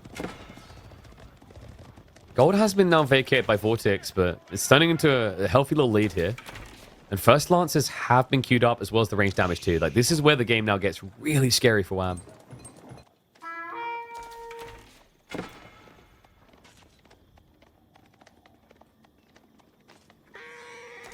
I like how we every once in a while check in on how slow Pro Scouts is, just to show how depressing it is to play now. VortiX now going for Lancer, so we are getting that classic Archer-Lancer composition. Maybe a premature jump out there by VortiX. His own tree line's actually betraying him. The longbows are trading, and also he's not running away as quickly. So will be pushed back into the base. He does have pierce damage too, so we'll at least be able to take down the horseman. And Wham is buying the time here. Tech up just around the corner. And this is... I think you have to remember, like, economically, like, VortiX is not really ahead, even though it seems like it on the count. Because the system effect is going to mitigate. Yeah, the issue is, though, that the golds are forward. Yeah. So if VortiX now just floods forward, Wham could be running out of gold. Looks like he might still be able to gather up enough for veterancy upgrades. The question is, can he save his military? Like, can he get them back out? Not looking likely here, because those longbows are going to slow him down, and he can't really afford to be without them either. So might be forced to try and throw something in VortiX's face to cover the escape. Longbow count is getting very low now. Golden Tower might at least help out. Does have the outpost here. Be able to play around that. Oh, no, VortiX is diving past. Yeah, he could even just steer a few archers off to the left side if he wants to shut the berries down. So Tech Up about to complete. The good news for Wham is Dialecticus level 5 is no joke, and he does have the gold necessary to get those veterancies in. He just might not have the numbers on his side here. Lancers now arriving in that gold vein. Limitane completely out of position to block it. He is diving underneath the TC. The arrow fire from the TC is able to do some good damage up against these archers. VortiX might be overstaying his welcome a little bit. We'll need to pull back, at least for the moment. Is he We're getting some cataphracts in as well? Yeah, the problem here is, like, you saw what Wham done there, right? He A-clicked on the left side, so he had Limitane headbutting into archers, and the cavalry was completely uncontested. So VortiX actually absorbed a lot more arrow fire there than would have originally happened had the spinman be in the right position. So instead, Wham, now at risk of losing the entire army. VortiX still with enough archers to shut things down. One kata against the world, it feels like right now. A lot of idle economy in the base. He still hasn't finished the Lancers off. He's going to do the job, but yeah, cataphracts now. It did manage to pick him off. Yeah, he was missing the pierce armor, and now no access to gold at the moment. There is still a gold at the top side for Wham. Might need to move out to that one. How does Wham... Lucky for him, VortiX moving to the other side. Yeah, I'm struggling to see the plan now for Wham. Like, it very much relies on VortiX just going back and being greedy, and that doesn't sound like the Spaniard that I know. Yep. He is at least, like, getting the fortification in on this outpost. So he's buying himself, like, a lot of time. Also killing a good amount of the archers. Yeah, he's going to go for a little bit of a repair. Yeah. Loses 2. Back inside. Quite quickly. But at least fortification has come in. VortiX is gonna commit now, though. But, like, the time is the most important thing. Like, even if you lose, like, 5 villages here, time is all that matters. Yeah, he's gathering on the north side berries now. However, more lancers arriving in the base. Wham! It's okay, though, buddy. He's about to 6x his military. Actually, 7x it. A forward Barbican now on the double gold? Oh, man. VortiX is like, yo, you scrim with your bro a lot. You must be used to this by now. Oh, God. He has got gold north side. He hasn't built a cistern out there, though, which deeply pains me. Yeah, he's moving out now with the villagers out there, but, I mean, this is the only gold that he really has access to, so VortiX should know that something must be going on over there. Does have enough stone to potentially get some mangonel emplacements. I needs wood first for outposts, and he's not gathering any wood at all at the moment. Got plenty of food, just nothing to get with it. Well, I really want the Frio, bro. Can you just like, just give me the $50, please? There he goes, units coming in. Arrow slits, not enough gold for mangonel emplacement. And this one feels like it's not going to be able to fortify in time, especially the arrow slits being queued up first. And also now wrap around the back. So Lancer's going to hit the economy again. I think Wham is just going through the motions at this stage. Barbican did complete, and GG comes in. VortiX gonna be able to get a point on the board there. I'm sensing a potentially long day. You ever get like that feeling? Because that felt like a very dominant game. And I didn't see any signs of life out of Wham in that one. Yeah, I'm not sure if it's about like signs of life. I think it's more like Wham got caught off guard a little bit. Not even a hard matchup. It's more like Wham got caught off guard a little bit with how quickly VortiX went for the age up behind his initial play. And Wham, he stretched himself kind of thin when it comes to the economy.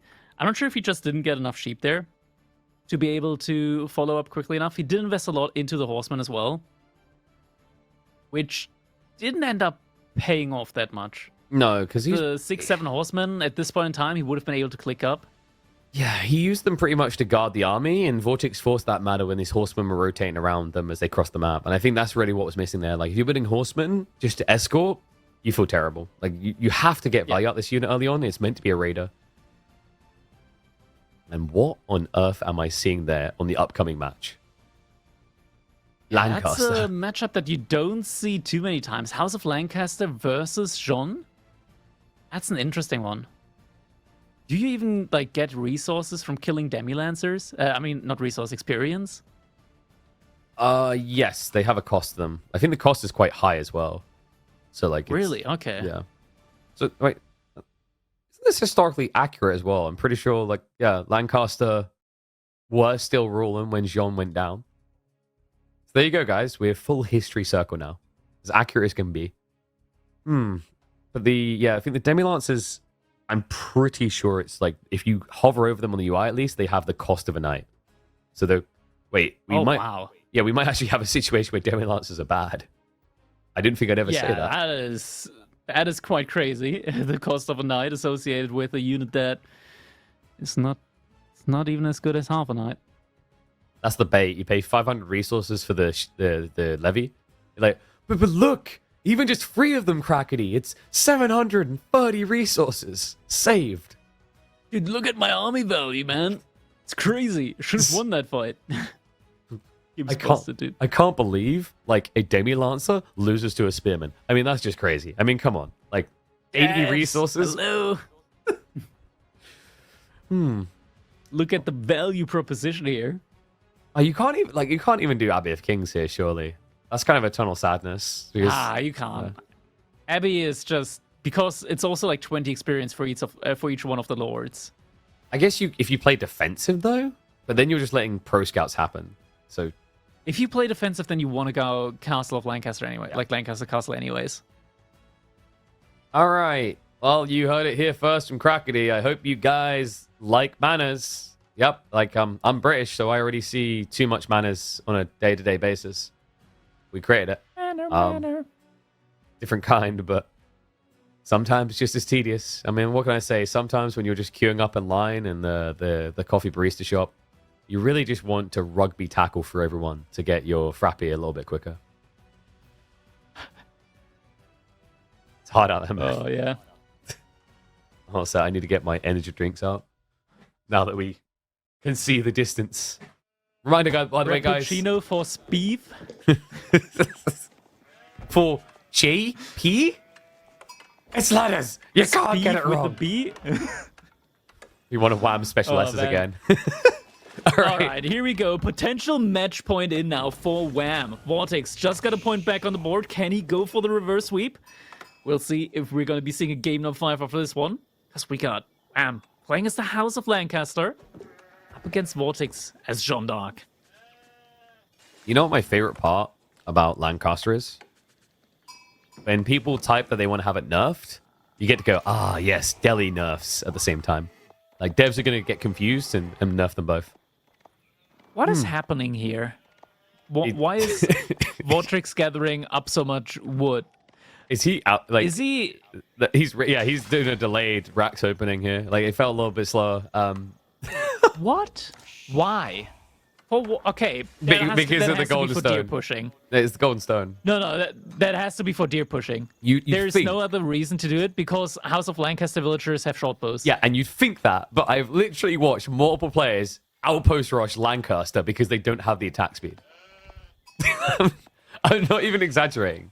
It's wild to watch, but also remember the builder is going to have 150 HP, so she doesn't die quickly. Like if you map it out. Short bows is it 5 seconds to attack? It might even be higher. And they do 5 damage each, right? So I'm giving, like, VortiX, he does a lot of scrimming. Mm-hmm. I believe in him. I 100% believe in him. We saw this very early on. Sass and Myriad figured it out in the tournament that was featuring the new civs a lot. I forgot what it's called. Where you had, like, Lancaster versus Knights Templar and then vice versa. And they figured it out, like, Knights Templar could actually, like, on maps like Borderland, they could literally outpost rush your Golden Stone. No, it's for the deer. Boo! Okay, yeah, well, fine. We'll just do a deer shot. Nah, this makes more sense. This makes so much more sense. Okay, so... This makes so much more sense. That means no pro scouts, but potential for full aggro. I mean, he could even potentially get double deer stack if Wham isn't paying attention here. Yeah. Honestly, I like this a lot more, I want to say. Yeah, especially considering those spearmen are going to trade cost efficiently. Because those spearmen right there, Crackety, each will be able to kill a 240 resource Demi-Lancer. Easily. Well, he's going to lay him there. He can only lay him those two, though. I don't think he can go around for number 3. Honestly, I think they're close enough that you're kind of happy as well. Like, if that's the line you draw, like, it's at the gold anyway, so you're maybe already thinking about eventually an outpost down the line. Yeah. If you lost the sheep there with the scout, that would have pretty much been potentially game over. I'm just thinking, like... now coming in. You remember how we have some historically memorable games where, you know, everyone's had this where there's like, you only have 4 sheep and you have to GG. This is like the perfect civ for Wham, right? You get 4 extras, it can't happen. That's an 8 sheep start. It's too effective. Yep. You do admittedly eat them a lot quicker. Double-edged sword. So, Scholar Cavalry coming in. And Wham... Wait, what in the ever-loving love of Lovecraft is that? Because that is a nightmare akin to Cthulhu. His stone is on the opposite side of the base. Can we check vision? Oh my god, he didn't scout it. He sees it, he only sees it now. I mean, that's at least the stone that he can go to should he be under attack on that one. Yeah, he can walk over to it now, but also the other problem is it's so far out. I mean, like, if Range Yon turns up there, you're never gathering, right? This is tricky now.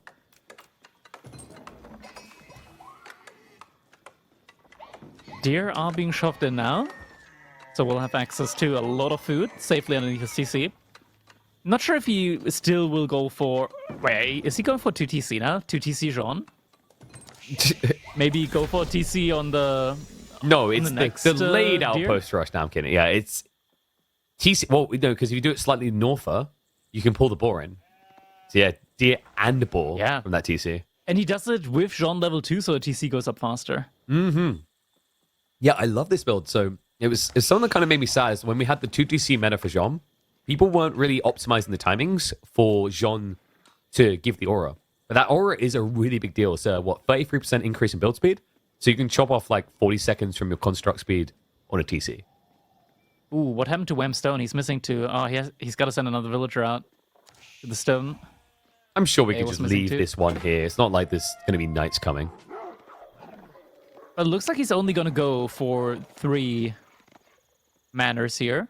I'd so like maybe that. like a 3 manor fast castle build could be. There's a lot of villagers on wood. I don't think did he scout this play from VortiX? I don't think so. The scout hasn't been over there in like the last 20 seconds. Yeah, he hasn't seen it yet. Okay, he's pulling all the villagers off of wood now. What is this he's looking for? I mean, food and gold, it is just a castle rush. Yeah. Yeah, this is a castle age rush. Won't have much troop to pump out, though, in a rush. I guess you could just go straight into knights. Like, there's something very interesting about this matchup, actually. Yeah, you can. Yeah, like something that actually makes Lancaster broken against mass knights. If you go King's College, It's just the start +6 damage. Yeah, it's literally maces, heavy maces for knights. It's insanely strong. And VortiX, he might find himself in a precarious spot against that. We're also getting Demi-Lancers in. I don't like Demi-Lancers when you only have 3 manors. I'll say that. No, if it's about tempo control, the timing's already off. Like, one thing you can at least do with Wham, treat these like a secondary scout to check if you can go for relics, because Relic Rush would make a lot of sense off the back of Fast Castle here, and it would give him the gold gen for that Knight strat. Yeah, you can legitimately delay Demi-Lancers by like 45 seconds and at least get him out with 6 manors. I think it's a trade-off in his mind, maybe. Like, he's not seeing pressure. He hasn't scouted the second TC. Maybe in a weird world in his brain, this could be like Jean Fast Castle, and then it's like Relic He priority. might be able to snipe Jean out, actually. North side.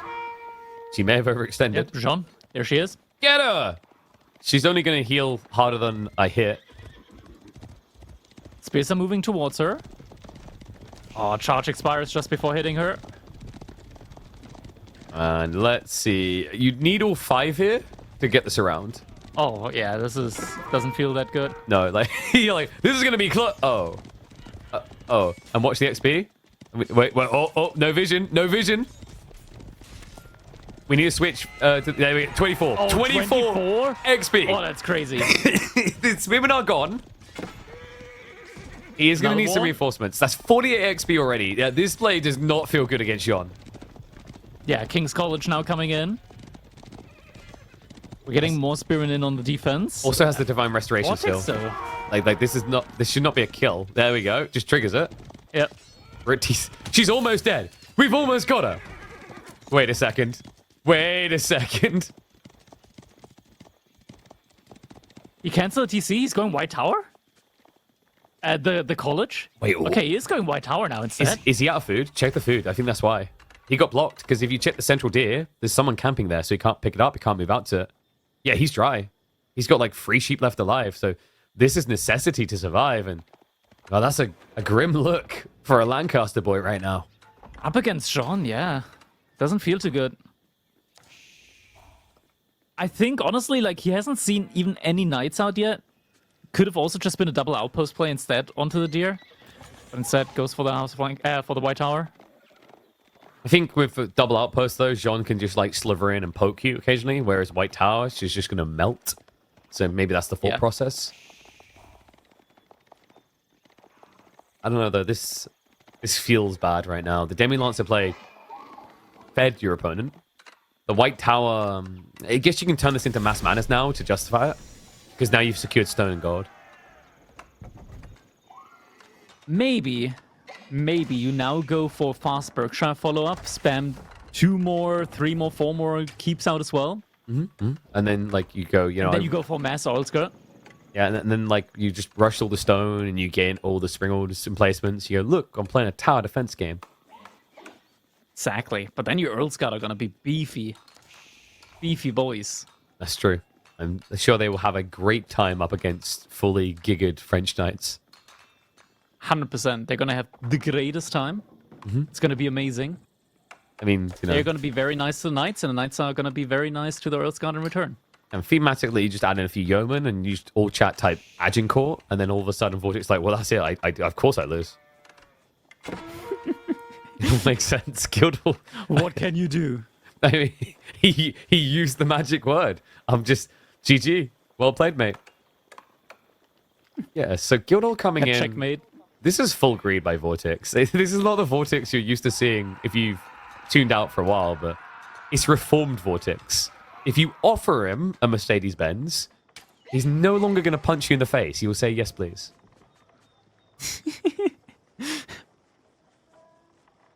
I like that analogy. It's fitting for him as well. All right, Guildhall is going to finish up now. Yeah. Yeah, the old VortiX would have never gone Guildhall, right? No. He's like, well, this doesn't give me more kill power. You know what the funny part is? Like, Kiliardi is still in the punch you in the face, like, analogy stage. Is he? Is he, though? He kind of is, but then he also I think just... He picks up the Mercedes keys, gets in the car, and he's like, I can't remember how to drive. Yeah, that's the point, right? I think, like, this is what I talked about earlier, like, how difficult it sometimes is to, like, learn different playstyles, especially when you still have, like, a full-time job. Agreed. At a pro level.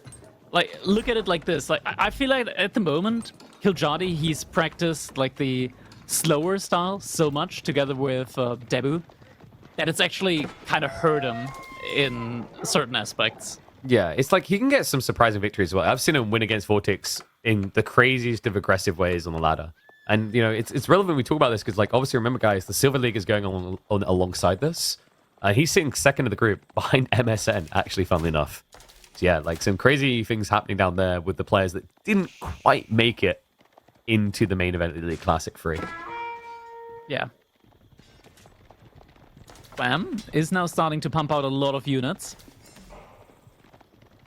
It's in crossbows, spears, the free Earl's Guards from earlier, some knights, a little bit of everything. I like Wham's comp a lot more. I mean, A little bit of everything? Yeah, I'm that guy at the gelato place. Like, I just literally go around with the sample sticks. By the time I'm finished, there's none left. I mean, seriously though, like, crossbow spears and Billman down the line melts the knights. It's a solid comp. Yeah. Yep. Yeah, VortiX going kind of heavy on the knights right now.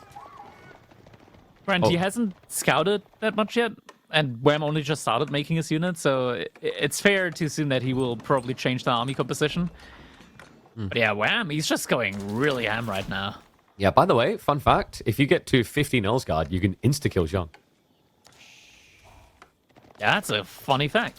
16 damage daggers, why not? Tries to go for raids, about to find out there's a white tower. Those are like my favorite types of stats, by the way. The ones where it's like, they're never going to do it, but wouldn't it be fun? Like, fun fact, if you build 100 Hobolars, you can burn down the enemy's primary TC in 50 seconds.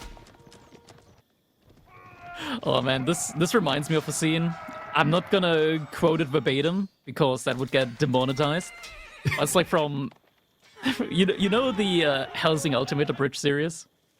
Yeah. When he saw the white tower, I was like, oh shit, that's an anti-tank rifle.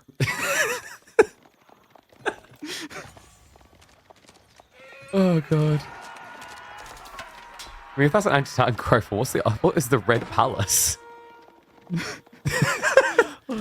Nuclear weapons in my medieval games? No way.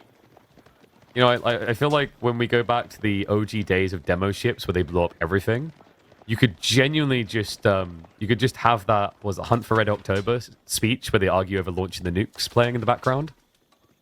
But then you just you alter at the end so the captain actually does get him arrested and just detonates.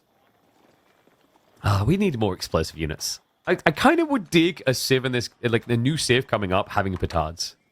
I'm okay with that. Like, petards are yeah, just like have a petard unit which instantly blows up a stone wall. Like, don't even give your opponent time to react. Just instantly run through.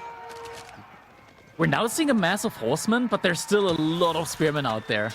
VortiX, he's kind of like committing to this mass infantry blob. Yeah, and it's working because Wham's army is split. Like, he's running down the center of the map while running this group back. So he can maybe get some eco hits, but he's going to lose this first battle, and that could then flow into his base. Oh, God. Yeah, he doesn't even try to get away. Getting picked up. Oh, yeah, this hurts. I didn't think he would lose that, actually. And this is Farmville as well. Jean almost getting the next level up there. Important as well. She can just get it passively or get the sacred side. That would give her enough. Yeah, you can just turn her into a raider at that stage.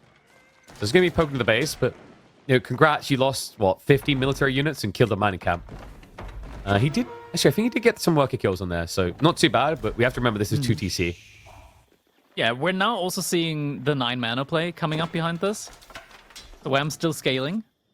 Roughly up to 1,000 resource per minute now, passively. I figured it out, by the way. Hobblars just need a little imp tech where, like, they have a grenade in their pocket that goes off when they die. Actually, yeah, why not? Yeah, I mean, Give us land demo ships. Grenadiers can be that as well. Like, I think they deserve it. Like, when they die... Imagine, like, landmark sniping with that. You just hit the delete key. Yeah, you just run all of them next to a landmark just to lead them. I mean, there is some... I think actually it'd be adorable if Grenadiers, when they die, they just drop one of their grenades on the ground. You know, like, farewell could do present. friendly fire as well. Yeah. That'll teach you to use the worst unit you have. Oh, we do have the levy on the way. We're starting to see, levy coming in. It's going to be a lot of Yeomen. VortiX also transitioning into archers now. So timing's kind of nice for this. Yeah, we still have the Guildhall pool, by the way, and he has the gold. So I don't know about you, but I'm sensing a giant red palace coming in soon. Guildhall, can we check how much there is? 1,200. We're getting close. We're getting close. Rubbing his Where do hands you want to together. drop it though? In his base. Sacred It's Site, only next to the wall? appropriate. Like, after that Japanese game, you have to stick it right up next to his castle, surely. Like there might be a place on that tree line between his 2 landmarks where you'd be able to hit both of them. I think. Suddenly 17 yeomen enter the field. Wow, look at this. When birth rates were above 2. Rare experience in the current And day and VortiX, age. there we go. Resource are in. Imperial Age, where is it going to be? I think either left or right sacred side. There it is. Left sacred side it is. Yeah, Secures 8K gold the vein. sacred side and the large gold vein. I mean, you've already got a red palace on the east side anyway, right? So it makes a lot of sense. Osman's still doing a good job raiding. Distracting Wham from what's going to happen in a little bit. Wham's food economy really doesn't look too good right now. No. I mean, if you saw prices in England right now, you'd understand this is realistic. It's hard to get a mill. Okay, that's a jackpot, though. Thanks. Yep, just stands there with the crossbows and the yeoman. That's turned into a little bit of a bait, though. That Billman. There. Yeah. He has no clue what's about to hit him. Well, it's not going to hit him, but... Yeah, the H-up is going to be a surprise. Splits off the horsemen as well. Some are going to try and find some raids. Top side. That's where the White Tower is, though. Yeah, can at least just dive onto the gold with the knights. Do a little bit of chip damage, but quick reaction out. Wham. And look at this very reasonable landmark with 20 garrison slots. Look at that. Yeah, you're really going to need an anti-tank rifle for that one. And Like, Imperial Age hits. I mean, I just don't understand it. There's definitely not 20 toilets in that place. Like, how can all those people live there? You know, you don't need 20 toilets for 20 people. People can rotate. If you ask my Twitch chat, not according to the average English cuisine. No. You need all 20. We're up to 40 spearmen at the moment, though. Like, this time might still be kind of spicy. Yep. I mean, the problem is there is now a shotgun. Or no. Actually, it's an elephant rifle. It's a sniper rifle. Yeah. It's an elephant rifle, which, of course, medieval sniper rifle is sitting in that TC. And oh, look. Another teep coming up as well. Okay. Another grandpapa with a sniper rifle up top. Okay, we've seen this before for Wham in the Japanese game. Dive castle bad. Well, unless you have more than enough troops. John is skirting. The problem is Wham's not getting any economy kills out of this. Yeah, not really. The question is what's the follow-up going to be? Maybe Wham starts adding in some of his own farms now, looks for age of his own. He's going to try to kill Plays a little bit TC. slower. Looks like it. Crossbows need to scoot forward a little bit. Oh, synchronized shot. This time no cancel. Yeah, tickle shot doing a little bit of work there. But this dive doesn't feel sustainable. I mean, it's those obelisk shots. It's just two hitting your units. Yeah. Does hurt a good bit. There aren't that many spearmen remaining anymore. Horseman will go for the dive in, so he commits the remaining spears to the torch. No villagers inside, so VortiX is just going to sack the TC.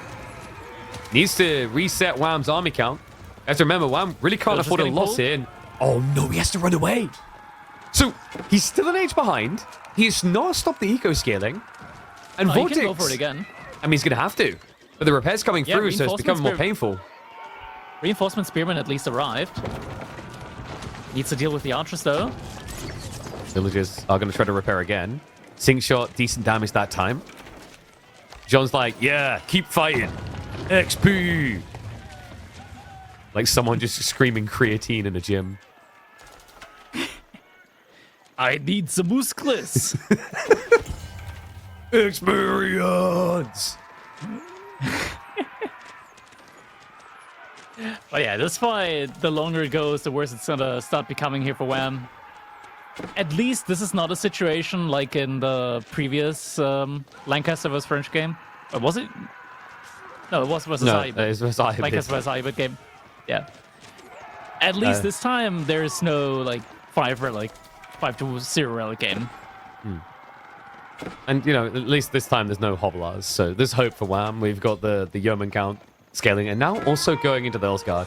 A little bit tricky now that your opponent doesn't have elite tech on archers, but that's why we have the yeoman. Shot coming in there. I mean, still a 30 villager difference at the end of the day, but I mean, the manors, they do make up a good bit of the difference at the end of the day. If we're thinking about once the gold upgrade comes in on the manors, 1400 gold, 1400 resource overall per minute. That's like 30-ish villagers. It's pretty insane. And then, you know, some of the units you can have access to, the yeoman, a little bit weird in their scaling point because, you know, the damage increase is a little bit funky, but overall remains relevant. And then things like Padded Jack, just to bolster the trash tier comp. Building Spearman already feels good against John anyway, because of practically everything they want to build. I'm not gonna lie, I kind of want to see the usage of the Berkshire Palace here, just to increase the damage that you can get out on your Earl's Guard. Because in theory, Wingard doesn't really provide you with any stronger, like straight up busted units, like it would for the English, where you get like the Wingard Rangers or.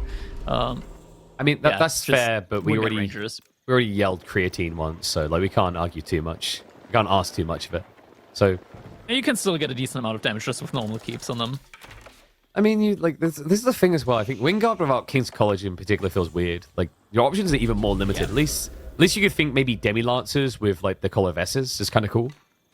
But if you don't have that, like Demi Lancers just suddenly become really, really bad. They don't really do anything.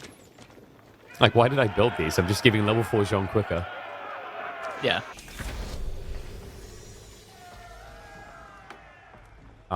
He is starting to mess up a lot of the Earl's Guards. And this is starting to look like the Wham I came to watch. Wolves. He's communicating with us, Crackety. Get me out. No, that is... So, like, he's missing the top part of the heart. And then the bottom piece is eye. So he writes bottom to top. I think it's a Canadian thing. We're just not sure what he loves. 3. Nope, we're in game 4, Crackety.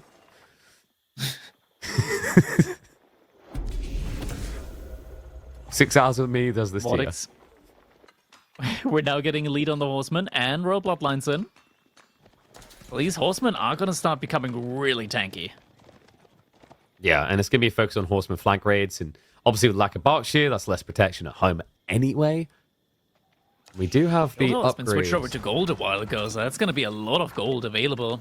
Yeah, for we have VortiX. At one one point, by like the he's way. just going to Like yeah, a lot of them. You're seeing this, right? He just went and primed Elite Tech. I'm starting to think that, like, you're right. The Berkshire just looks like it would have been better and better with the way he's playing this. I mean, what's the Berkshire bonus again? Like, is it +6 or +8? It's so you get up to +4 by default, and Berkshire unlocks you to go up to an extra 2. So Yeah, exactly. So it's not that big of a deal. +2 compared to +4, I want to say. +6 compared to +4. It's great. still a There lot you of are damage trying to getting get in. Berkshire buffed. I knew this was going to happen. Yeah, sure. Why not? I Little mean, raid coming in on the gold, but we do have the VortiX. Wham already had the spearman prep. we'll Looks shove the like villages away. VortiX doesn't care though. Attack, attack, attack. Has got the Sean's Riders in there as well, which, you know, have a least decent amount of club.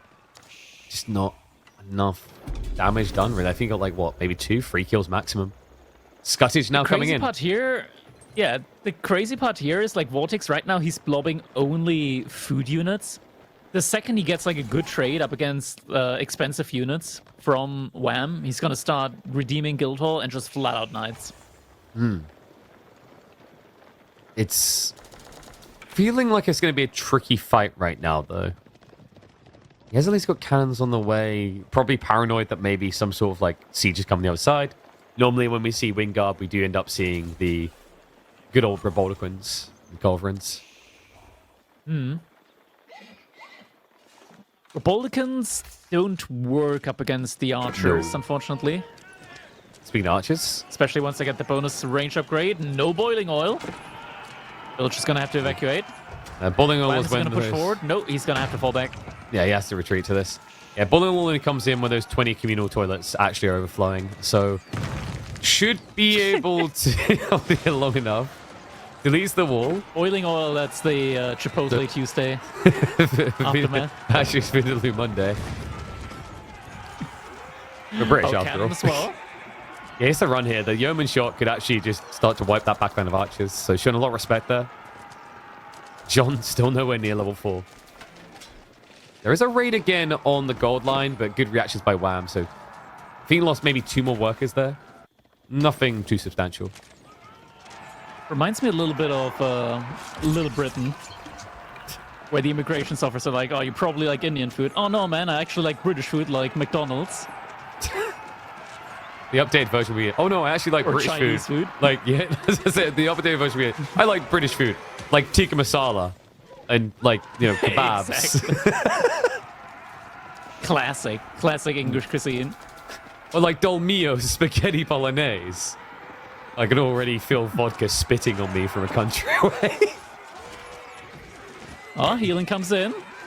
Osman Stands are getting a strong. good clash, but there's still a lot of spearmen. The yeoman actually going for the Osman sniper number John. ain't dying that quickly.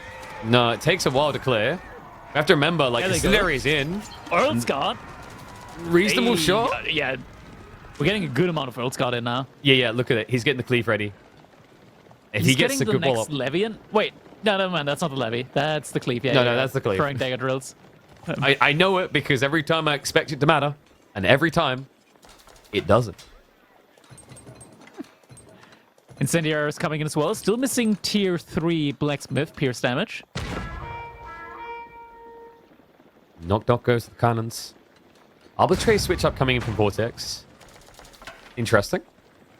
Necessary considering your opponent is now going over 40 Earl's Guard. Dagger's getting lobbed. Sink shot in the center. VortiX a little bit late on the reaction Good there. one. Numbers are against him here. It's looking like Wham's going to be able to break his teeth. John is farming up the XP, but I mean, Range John. I don't know if she's going to be able to carry this fight. Range Jean feels on level 4. She feels a lot more meaningful than Melee Jean on level 4. Just because she does the hand cannon shot from distance. But yeah, I mean, the issue is that the Earl's Guard, they move at 1.25 times per second movement speed. So VortiX, he can't reasonably run away from this. Yeah, adding in the other tray makes it even more problematic on that retreat because of that detail. He's already gap closed him. This has all been done, by the way, without incinerator arrows. That's the advantage VortiX had about for this to come entire in. fight. We'll reset. So, not many else got left. Sink shot again! good VortiX shot. in the panic! Doesn't know where to go! to the shower to wash off Still. because this feels dirty. I can't believe this. More Earl Scouts coming in. This time we also see the siege unit being used from the Wingard. Honestly, at this point in time, the Wingard really didn't achieve anything. No, they were moral support. This was really like more Allsguard. Even like, yes, I know the Yeoman's going to be the big focus for people. Like the sink shots, as dirty as people like to think they are, realistically, the damage was already being done before that. That was just like almost the kick to the nuts at the end of the fight. Can we check how much gold's in the... Wait, it's been redeemed? It has? Do not redeem it! Mamma mia, where did the gold go? We need to phone the Medicis. We need a loan. I don't feel... Why did you redeem it? I mean, you wouldn't think he did looking at his army right now. Look at the reserves. Yeah, it doesn't feel like a gold-heavy army. I'm not sure if he got, like, a lot of upgrades in. I mean, granted, there were, like, upgrades, like incendiary arrows, of course. Does have all the economy upgrades behind this. Okay, so silk bowstrings coming in. VortiX is like, well, I mean, he's got more range. It's not fair. So at least be able to contest. Cannons this time. The keep hasn't been fully repaired. Well, he's running up the mid, maybe the inopportune time here. Never repaired the castle. Everyone's going to hop inside just in time to die. Split off on the units. Okay, so sends one wave back to defend. Jean de Blast is now in effect. He knows he needs to get some counter damage here because VortiX is only able to keep doing this due to how plump his economy is behind it. And that is a lot of Earlsguard. He's going for landmark snipes. Yeah, he's got Wait, a lot of them, yeah. But there's a red palace. He can't kill the red palace, but he can kill everything else. Gonna dive by. It's got a sing shot. The villagers might be in trouble here. He hasn't noticed yet. Wham. Put them up into groups. Wham. Wait for it. Come on, wham. Starts to shoot in. There we go. Sing shot on the corner. Nice. Wait, that is And now the cleave. The Earlsguard, they need to be throwing those daggers. They could actually be the saving grace here. They're killing more than the yeomen were, but he's still going to get it up. And the dive does come in. Wham has got a line of spearmen to defend. The Reboldequin not able to hold. But VortiX's eco lead is gone. They are now both a mid-80 economy. And that means the manners are reigning supreme here. VortiX needs damage, and he needs it now. Reinforcements are at least very close here for Wham. But the issue is the manners might be in trouble here. It's all the bombards. Could be taking them down. But actually, Wham, he's pushing them back out. No, you can't like dive this. The problem is like just that trickle damage from the manners does actually add up a little bit. It helps on the defense. Now the farm's getting out on the backside. VortiX, the thing that's been keeping alive is the ability to keep meat shielding horsemen into the front side of the fight. That's now gone. Food income is plummeting. And by God, it looks like Wham has done it. It didn't feel like it was going to be trending this way at the start of the game. But he cruises and he bruises into the late game of Lancaster. And VortiX seems to have no clear answer. Wham's food economy, mind you, also doesn't look that great. But he did just kill a lot of the villagers. A lot could go down. Like, we have to remember... He's losing his military as well. We have to remember VortiX done the Guildhall pull, right? And he was still struggling even with that. And that was when he had 120 villagers. So there is a very big problem here for VortiX trying to go back into Horsemen because it's just so much food compared to what Wham is pumping. Guildhall no longer available to him, yes. I don't know, this still feels kind of tough. We're getting another it's definitely not over. there with the Wingard Siege. But it's definitely not over, but it feels like Wham is definitely ahead now. Like, before you could argue it was kind of 50-50 coin flip. Economically he's ahead. Like, military quality as well. He feels like he's ahead. Yeah. I mean, if Wham's able to clean up the archers, the Republicans are going to really start shining there. Culverin against cannon. I mean, actually coming through. Jean's cannons can do a If you get decent enough job. of them. Yeah. I think... If you get to like 5-6 culverins, it starts becoming really tough for the cannons. I almost feel like the extra half tile makes a big difference, and the attack speed as well. I feel like the Culverins are actually the MVP here instead of Robotiquins. Like, there's not as much necessity for Roboties when you've got Earlsguard like this.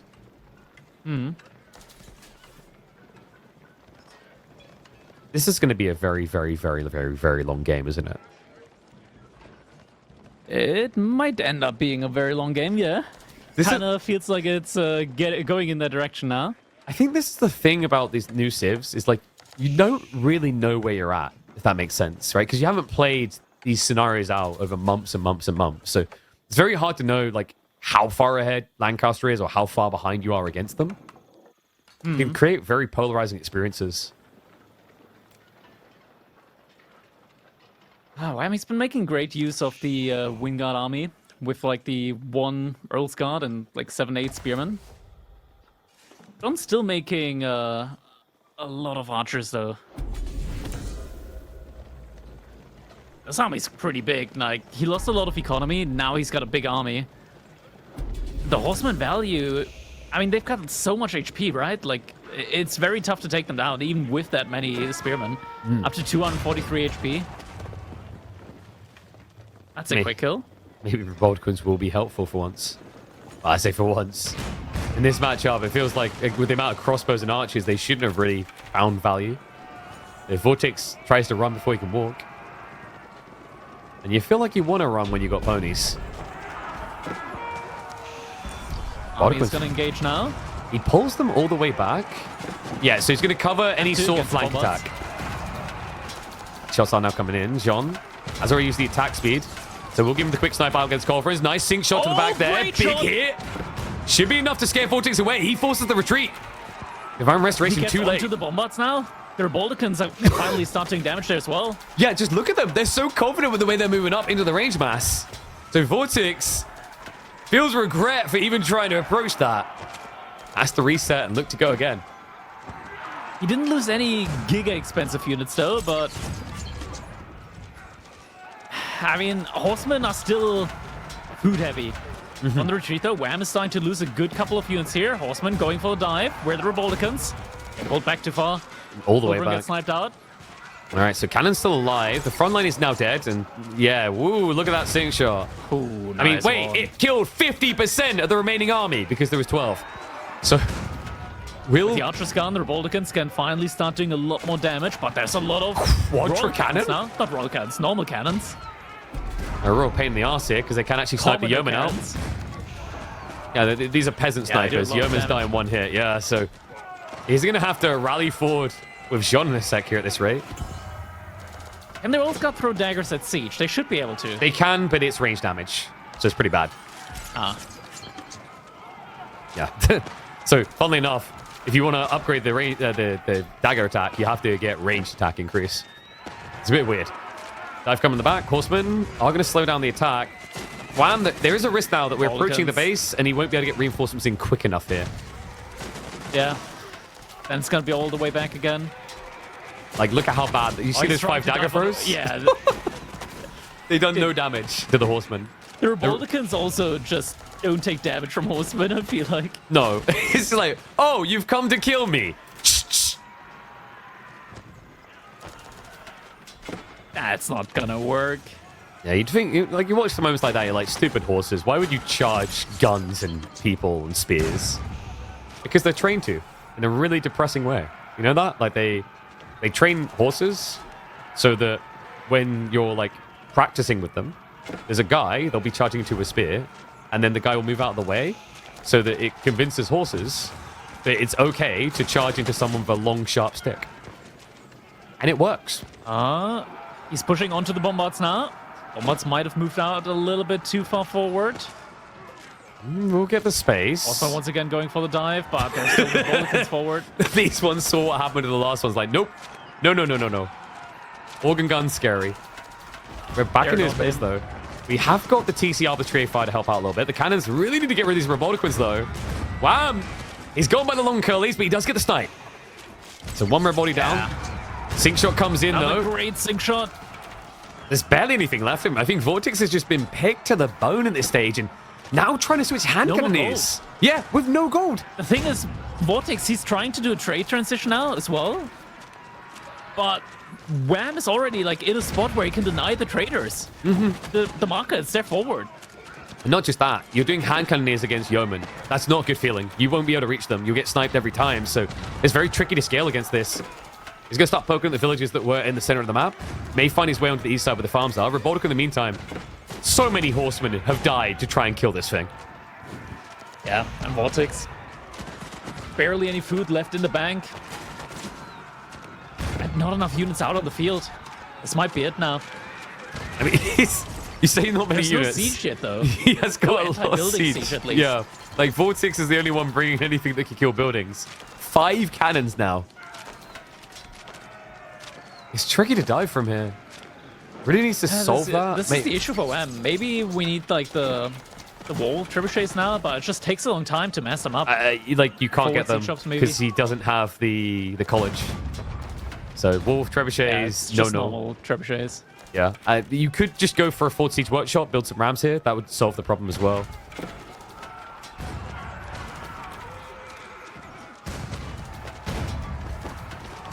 Well, the trade is going a depressing angle here, at least. Yeah, the issue is that the cannons always get so much value with every shot onto the back line. It's so hard. I mean, if only there was like a unit that was designed to take out cannons. If only. Yeah, We don't have that unit. No, Lancaster, unfortunately, was designed in a unique way. It doesn't exist. Yeah. Oh, I know what the unit is. It's Culverins. Yeah, that was the one that can kill the cannons. Oh, another great shot. We're up to 5 cannons now, and they're getting so much value in. Oh, they are. Oh, I got the health bars though. Whoa, yeah, man. big mistake. The Colv's moving in range. That's 2 cannons down. It's starting to fall apart a little bit for VortiX, especially considering half of his army are just archers here against the superior yeomen. Everyone has to be careful, though. A couple of cannons just been sniped. Oh my god, you know what it is? Check the vision of VortiX. I don't think you can see that stealth forest, so the Culverin can keep creeping in and getting free shots. Yeah. He actually pulls all the way back because the flanking cap, but like there's an easy opportunity here to finish off the siege. Wait, why is the Culverin leaving? He's just trickling Come back. and very low HP. Castle to go up. Don't forget, there's a range on there. She could, in theory, like just get a little boop up there. Nice, on that sir. Culverin. Double cover is now going to be needed for the castle. Cannon count now rescaling. The horseman has been kind of pitiful to watch in this game so far. Yeah, I mean, they do a great job still as a frontline, as a meat shield. But other than being a meat shield, they didn't really get too much done this game. No, they're like, look, we're here to kill. Why is that gun pointed at me? The issue so far, I feel like, has been the Earl's Guard just being trickled in so far. Yeah. So actually also getting killed by the bombards. It's also, well, I get why he's doing it. It's so his yeomen don't get traded out, right? Because then, like, your enemy archers are just hitting something they're not going to kill.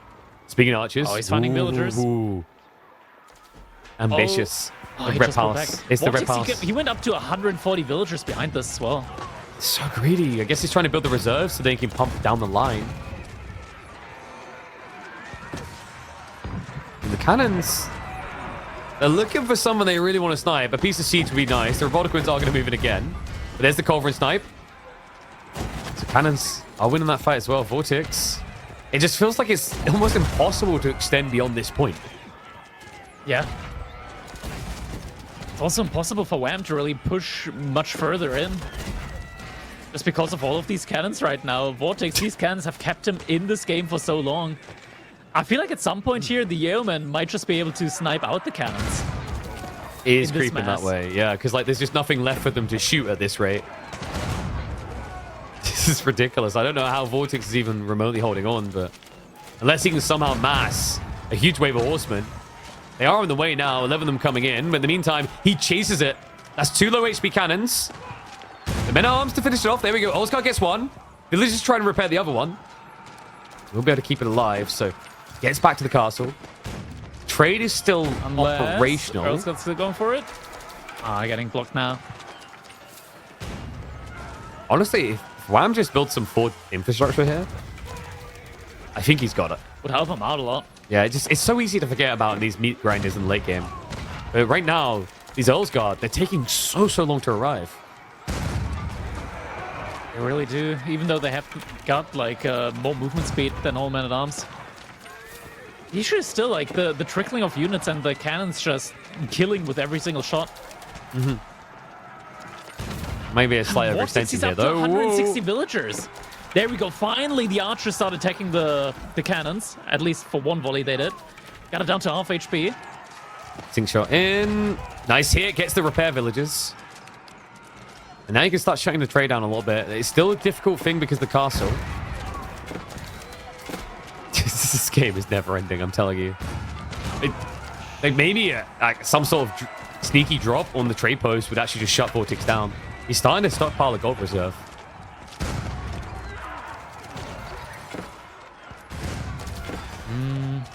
Yeah, the gold's running out for Wham behind this as well. You have work in the morning, Doesn't Crackety? start trading it. Unfortunately, I do.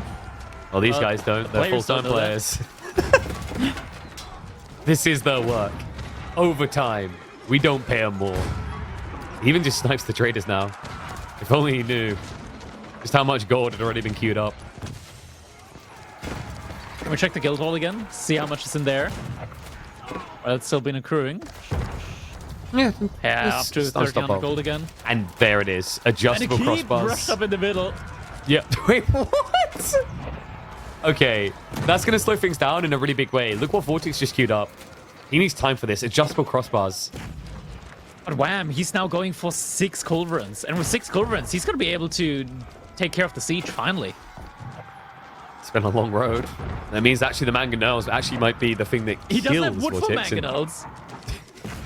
But the tree lines. And the villagers are just getting hit now. Yeah, they're just running through the center of the map. Now, Wham has been pushed the furthest back he has in a long time. But the Sing shot in. There's a decent amount of the archers and arbitrier. And Wham, I mean, he might be queuing up 6 culverins, but he needs to get these ones out alive. Arbitrier doing a great job up against the Earl's guards here as they're being trickled forward. Villagers now to repair those cannons. Back. Yeah, just to keep them going. Like, boys, come on. I got a Claire Obscura save to return to. This is getting ridiculous. Keep does go down. Suddenly the melee troop from the left side also goes forward. VortiX. He still has a lot of resource in the bank, but wood is starting to really thin out for him, and he needs the wood for the horsemen. Or the mangonels. Just Q2. Wow, it is now 4 culverins. The scary point has arrived here. Finally, an answer to that castle. And also stealth forest. Like, the stealth forest is so key. It just allows him to keep hiding even if he's outnumbered. Sing shot in. Slow reaction. Shot. The big money shot he needed. So far in this game. I mean, that is the most decisive one. The cannons are now moving in to try and address the culverin threat. They are going to try to go for the snipe, but they don't have the one-hit kill here. Attack speed gets activated, but he overextends. Oh my god. That's it. He couldn't lose them. That might be it. That might actually be it. The siege was so important here this entire time for VortiX. Now the trade is being idled out. There's no way. Like, How the can you gold is going to regain the drop. position? I mean, you don't here, right? Like, the cannon advantage is gone. That was your one edge, your one way of maybe holding them back. The culverins are now address the mangonels. The yeoman will address pretty much everything else. Another sink shot coming in, but it's not a full wave one.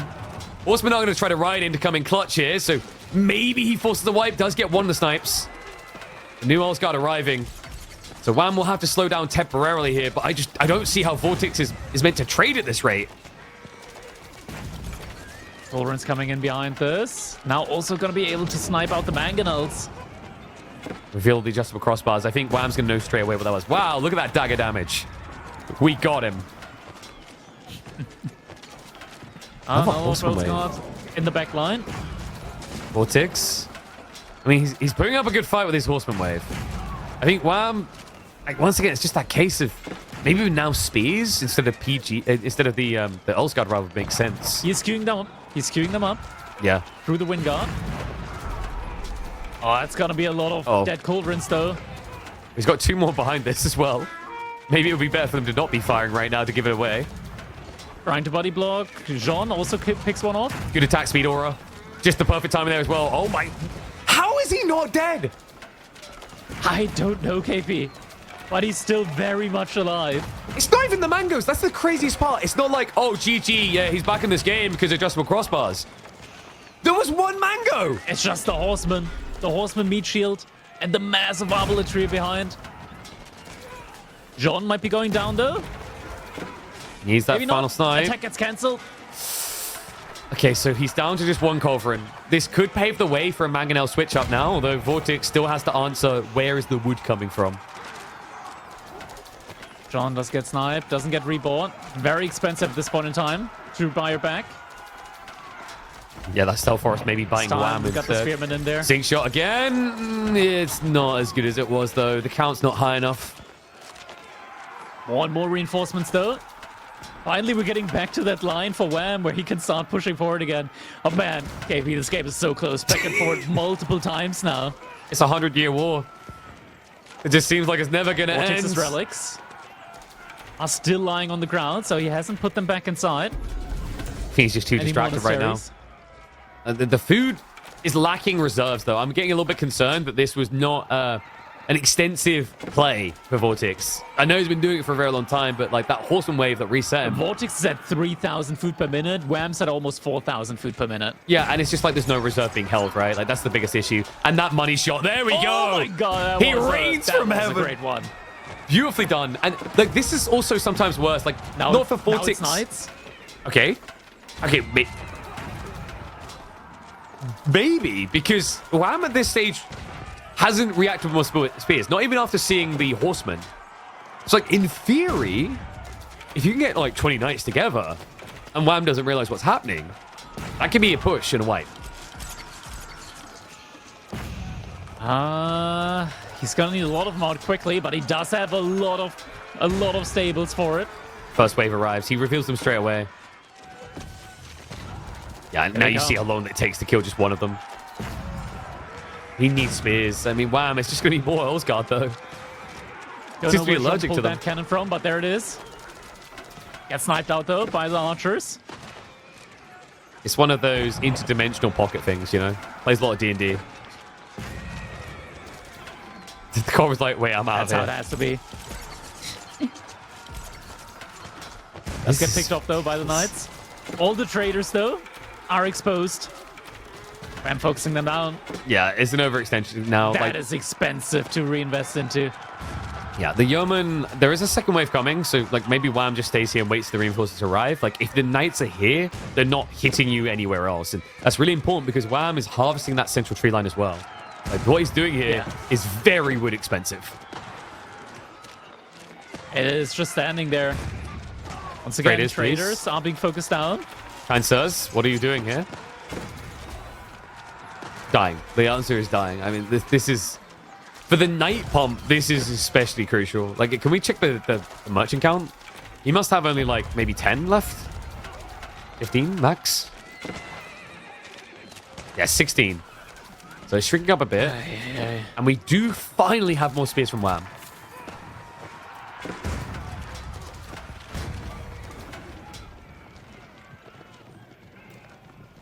Yeah, VortiX, he's lost a lot of his traders. It's going to be very, very hard for him to really reinvest into them. Not just because of the gold cost, but also because of the wood cost. It's definitely a tricky one right now. We do at least have him going for the monk now, so we'll be regarrisoning the relics on VortiX's side. 6 shot, not a 6 shot this time. And tricky, like he went into spears when VortiX switched back into archers, so kind of counters out. Culverins coming in again. Knights trying to snipe onto them. Yeah, but the Billmen are going to be there, so that stab in makes the Yeoman the easy clearers for the Knight Trickle. Now we're back on a Horseman. It's just not... It's not sustainable. Look at his gold income. Like you can't pump Knights on such a little number. Not without the trade, yeah. It just keeps going back and forth, back and forth. But like, has VortiX actually been at 200 pop at any point in the last like 20 minutes? I mean, now he can't remass Horseman anymore. He's completely out of wood. I don't think he's actually... I'm trying to think... Like, every time I've looked up, it's never been 200 pop. It's been like 170, 180 max. Whereas Wham... Hey, he's been at 200 pop quite a while, like time and time again. But that was when he was at like 150 economy pop. Oh, now yeah, he's at yeah. 120. But like, ever since that went down, I feel like it's like the military has never been able to fully mass. Yeah. Whereas Wham's is literally 200, 200, 200, 200 the entire time. He's glued to the screen with 200, yeah. Wham's passive gold income also looked a lot better. Even nice without shot. trading, that's a great shot again. Like, these synchronized shots here have pretty much almost won Wham the game, and if he wins the game, then I fully credit the synchronized shot. Stop it. You're going to start Reddit threads. Oh, ugly retreat as well. The crossbows just can't get away from this. It's impossible against Yeoman. You have more knights, so like VortiX, that pushback, Seems like it was futile, but it got him the space for the traders to get through again. And I feel like we need more stone on this map. Yeah, like, no wonder. Because this doesn't seem to Also end. use the melee armor blacksmith upgrades, so the old guard don't take that much damage from the horseman. I find this is quite frequent with Wham. I've noticed a lot in the past in the deep late games, he can be missing the melee armor. It's like such an easy thing to overlook. I know, it's not a very high value upgrade. You typically think about like, oh yeah, how much damage does a knight do? Yeah, melee armor doesn't really do a lot. But then you think about horseman, then it's like, yeah, melee armor actually does do a good amount, and okay. Yes, to stand wood here. villager spotted. Yeah, and it would have been a good time to sneak in because the sink shot just got used.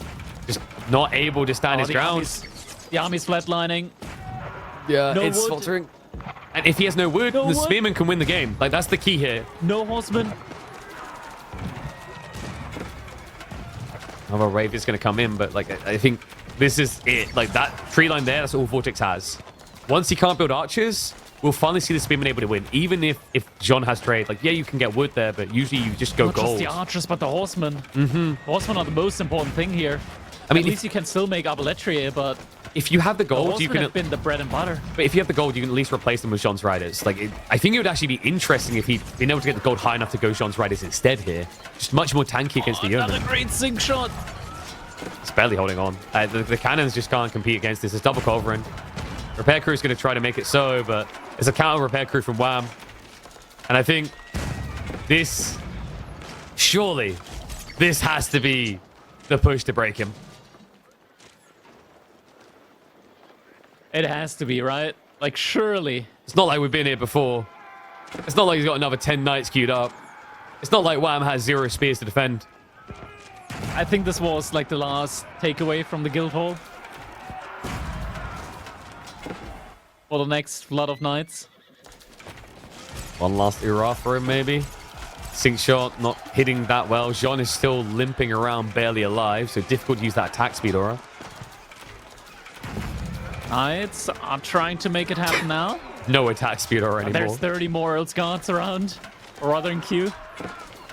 And he has built Ford Raxus, right, in the Stealth Forest area. That's the big difference for Wham. Like, he's got reinforcements quicker. I think a lot of it might actually be archery. Okay, there we go, yeah. So Raxus, he's just not really queuing up much spears. He's going to keep the Earls Guard going. Scuttage, what attack? I mean, he's queuing up spearments just from the Wind Guard, and they don't pop out if you're not, like, not missing 9 pop from max pop. That's just not happening with that many units in queue. Imagine a Berkshire instead with an extra +2 damage on the things you can produce. Wait, they just popped out. So Wham must have lost like 10 units in the span of a second. Impressive. Unexpected. Also just means that he just replenished all of them pretty much instantly. VortiX is like, oh my god, John is dead for a century. I mean, you know, like, every full gamers like to pretend that 2 minutes isn't a long time. It is. Take it from a Doa player.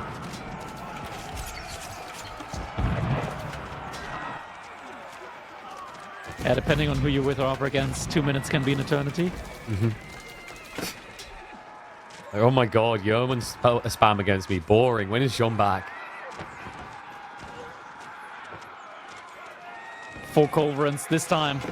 Oh god, the traders. He's not even guarding them. Without any cannons. Yeah, this must be it. No way, right? Like, even the School of Cavalry is going to go down. Good sink shot as well. Catches them as they're trying to run into defend. And School of Cav is going to crumble. Jean is back in action. I'm sure she won't get shot in the face by a bunch of cannons. Because that doesn't sound historically accurate. Frontline is dead. Reinforcements flooding over. He's trying to snipe Jean here, but she's so tanky against Golves. He needs to just tank right now for the culverins. Make sure that they retreat. It's key. It's just really difficult to get them back. New wave of Earl's Guard is now arriving in. Yeah, and well, there's the dive. VortiX maybe a little bit overzealous trying to get in on the culverin, and he knows which ones are being sniped. So he pulls it back into the Yeoman Ball, keeps it alive. It's going to die now, but worth it to wipe the Cav. You guys just want to, like, all chat type a gentleman's agreement? Like, all right, send your best fighter out into the middle of the map. Whoever wins, wins. Maybe a bit unfair with Jean on one side. And Five again, scouts, middle of the map, no macro A move. Whoever wins, wins. okay, we both build a castle. Whoever's wins, wins. Oh, look, finally some spears. Just in time for all the cavalry to be dead.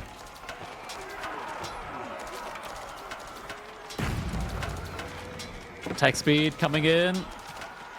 I can Just a already... massive arrow fire. I can already imagine the... Oh my god, axe blade! In the chat. Oh my god, I missed it. Oh my god, I missed the 50th one of these fights on this screen. Props to Vodka. He's always, like, still moving the camera. Dude, are you kidding me? Like, Vodka is just a genius. He's worked out where the action keeps going back and forth from the delta between those. So he's just created like an auto mouse move with handhelds. Just goes left and then right, and then left and then right. He hasn't been at the keyboard for 30 minutes. I think this is it now, though. Look at the bank. There's nothing left. There's absolutely nothing left now. This is just exhausting, draining, an hour mark still here. sniping the cauldrons. She's doing her best. She's really the only one left. Yeah, at this point, it's an RTS versus a MOBA, and the RTS is going to win out. He does it in 4 games. Wham! Secures the win. And that does mean there is an opportunity on offer here in the final series of the day now, because VortiX ended up losing points there. So as long as B doesn't get completely wiped by Beastie, he will secure that second spot in Group A. Yeah, exactly.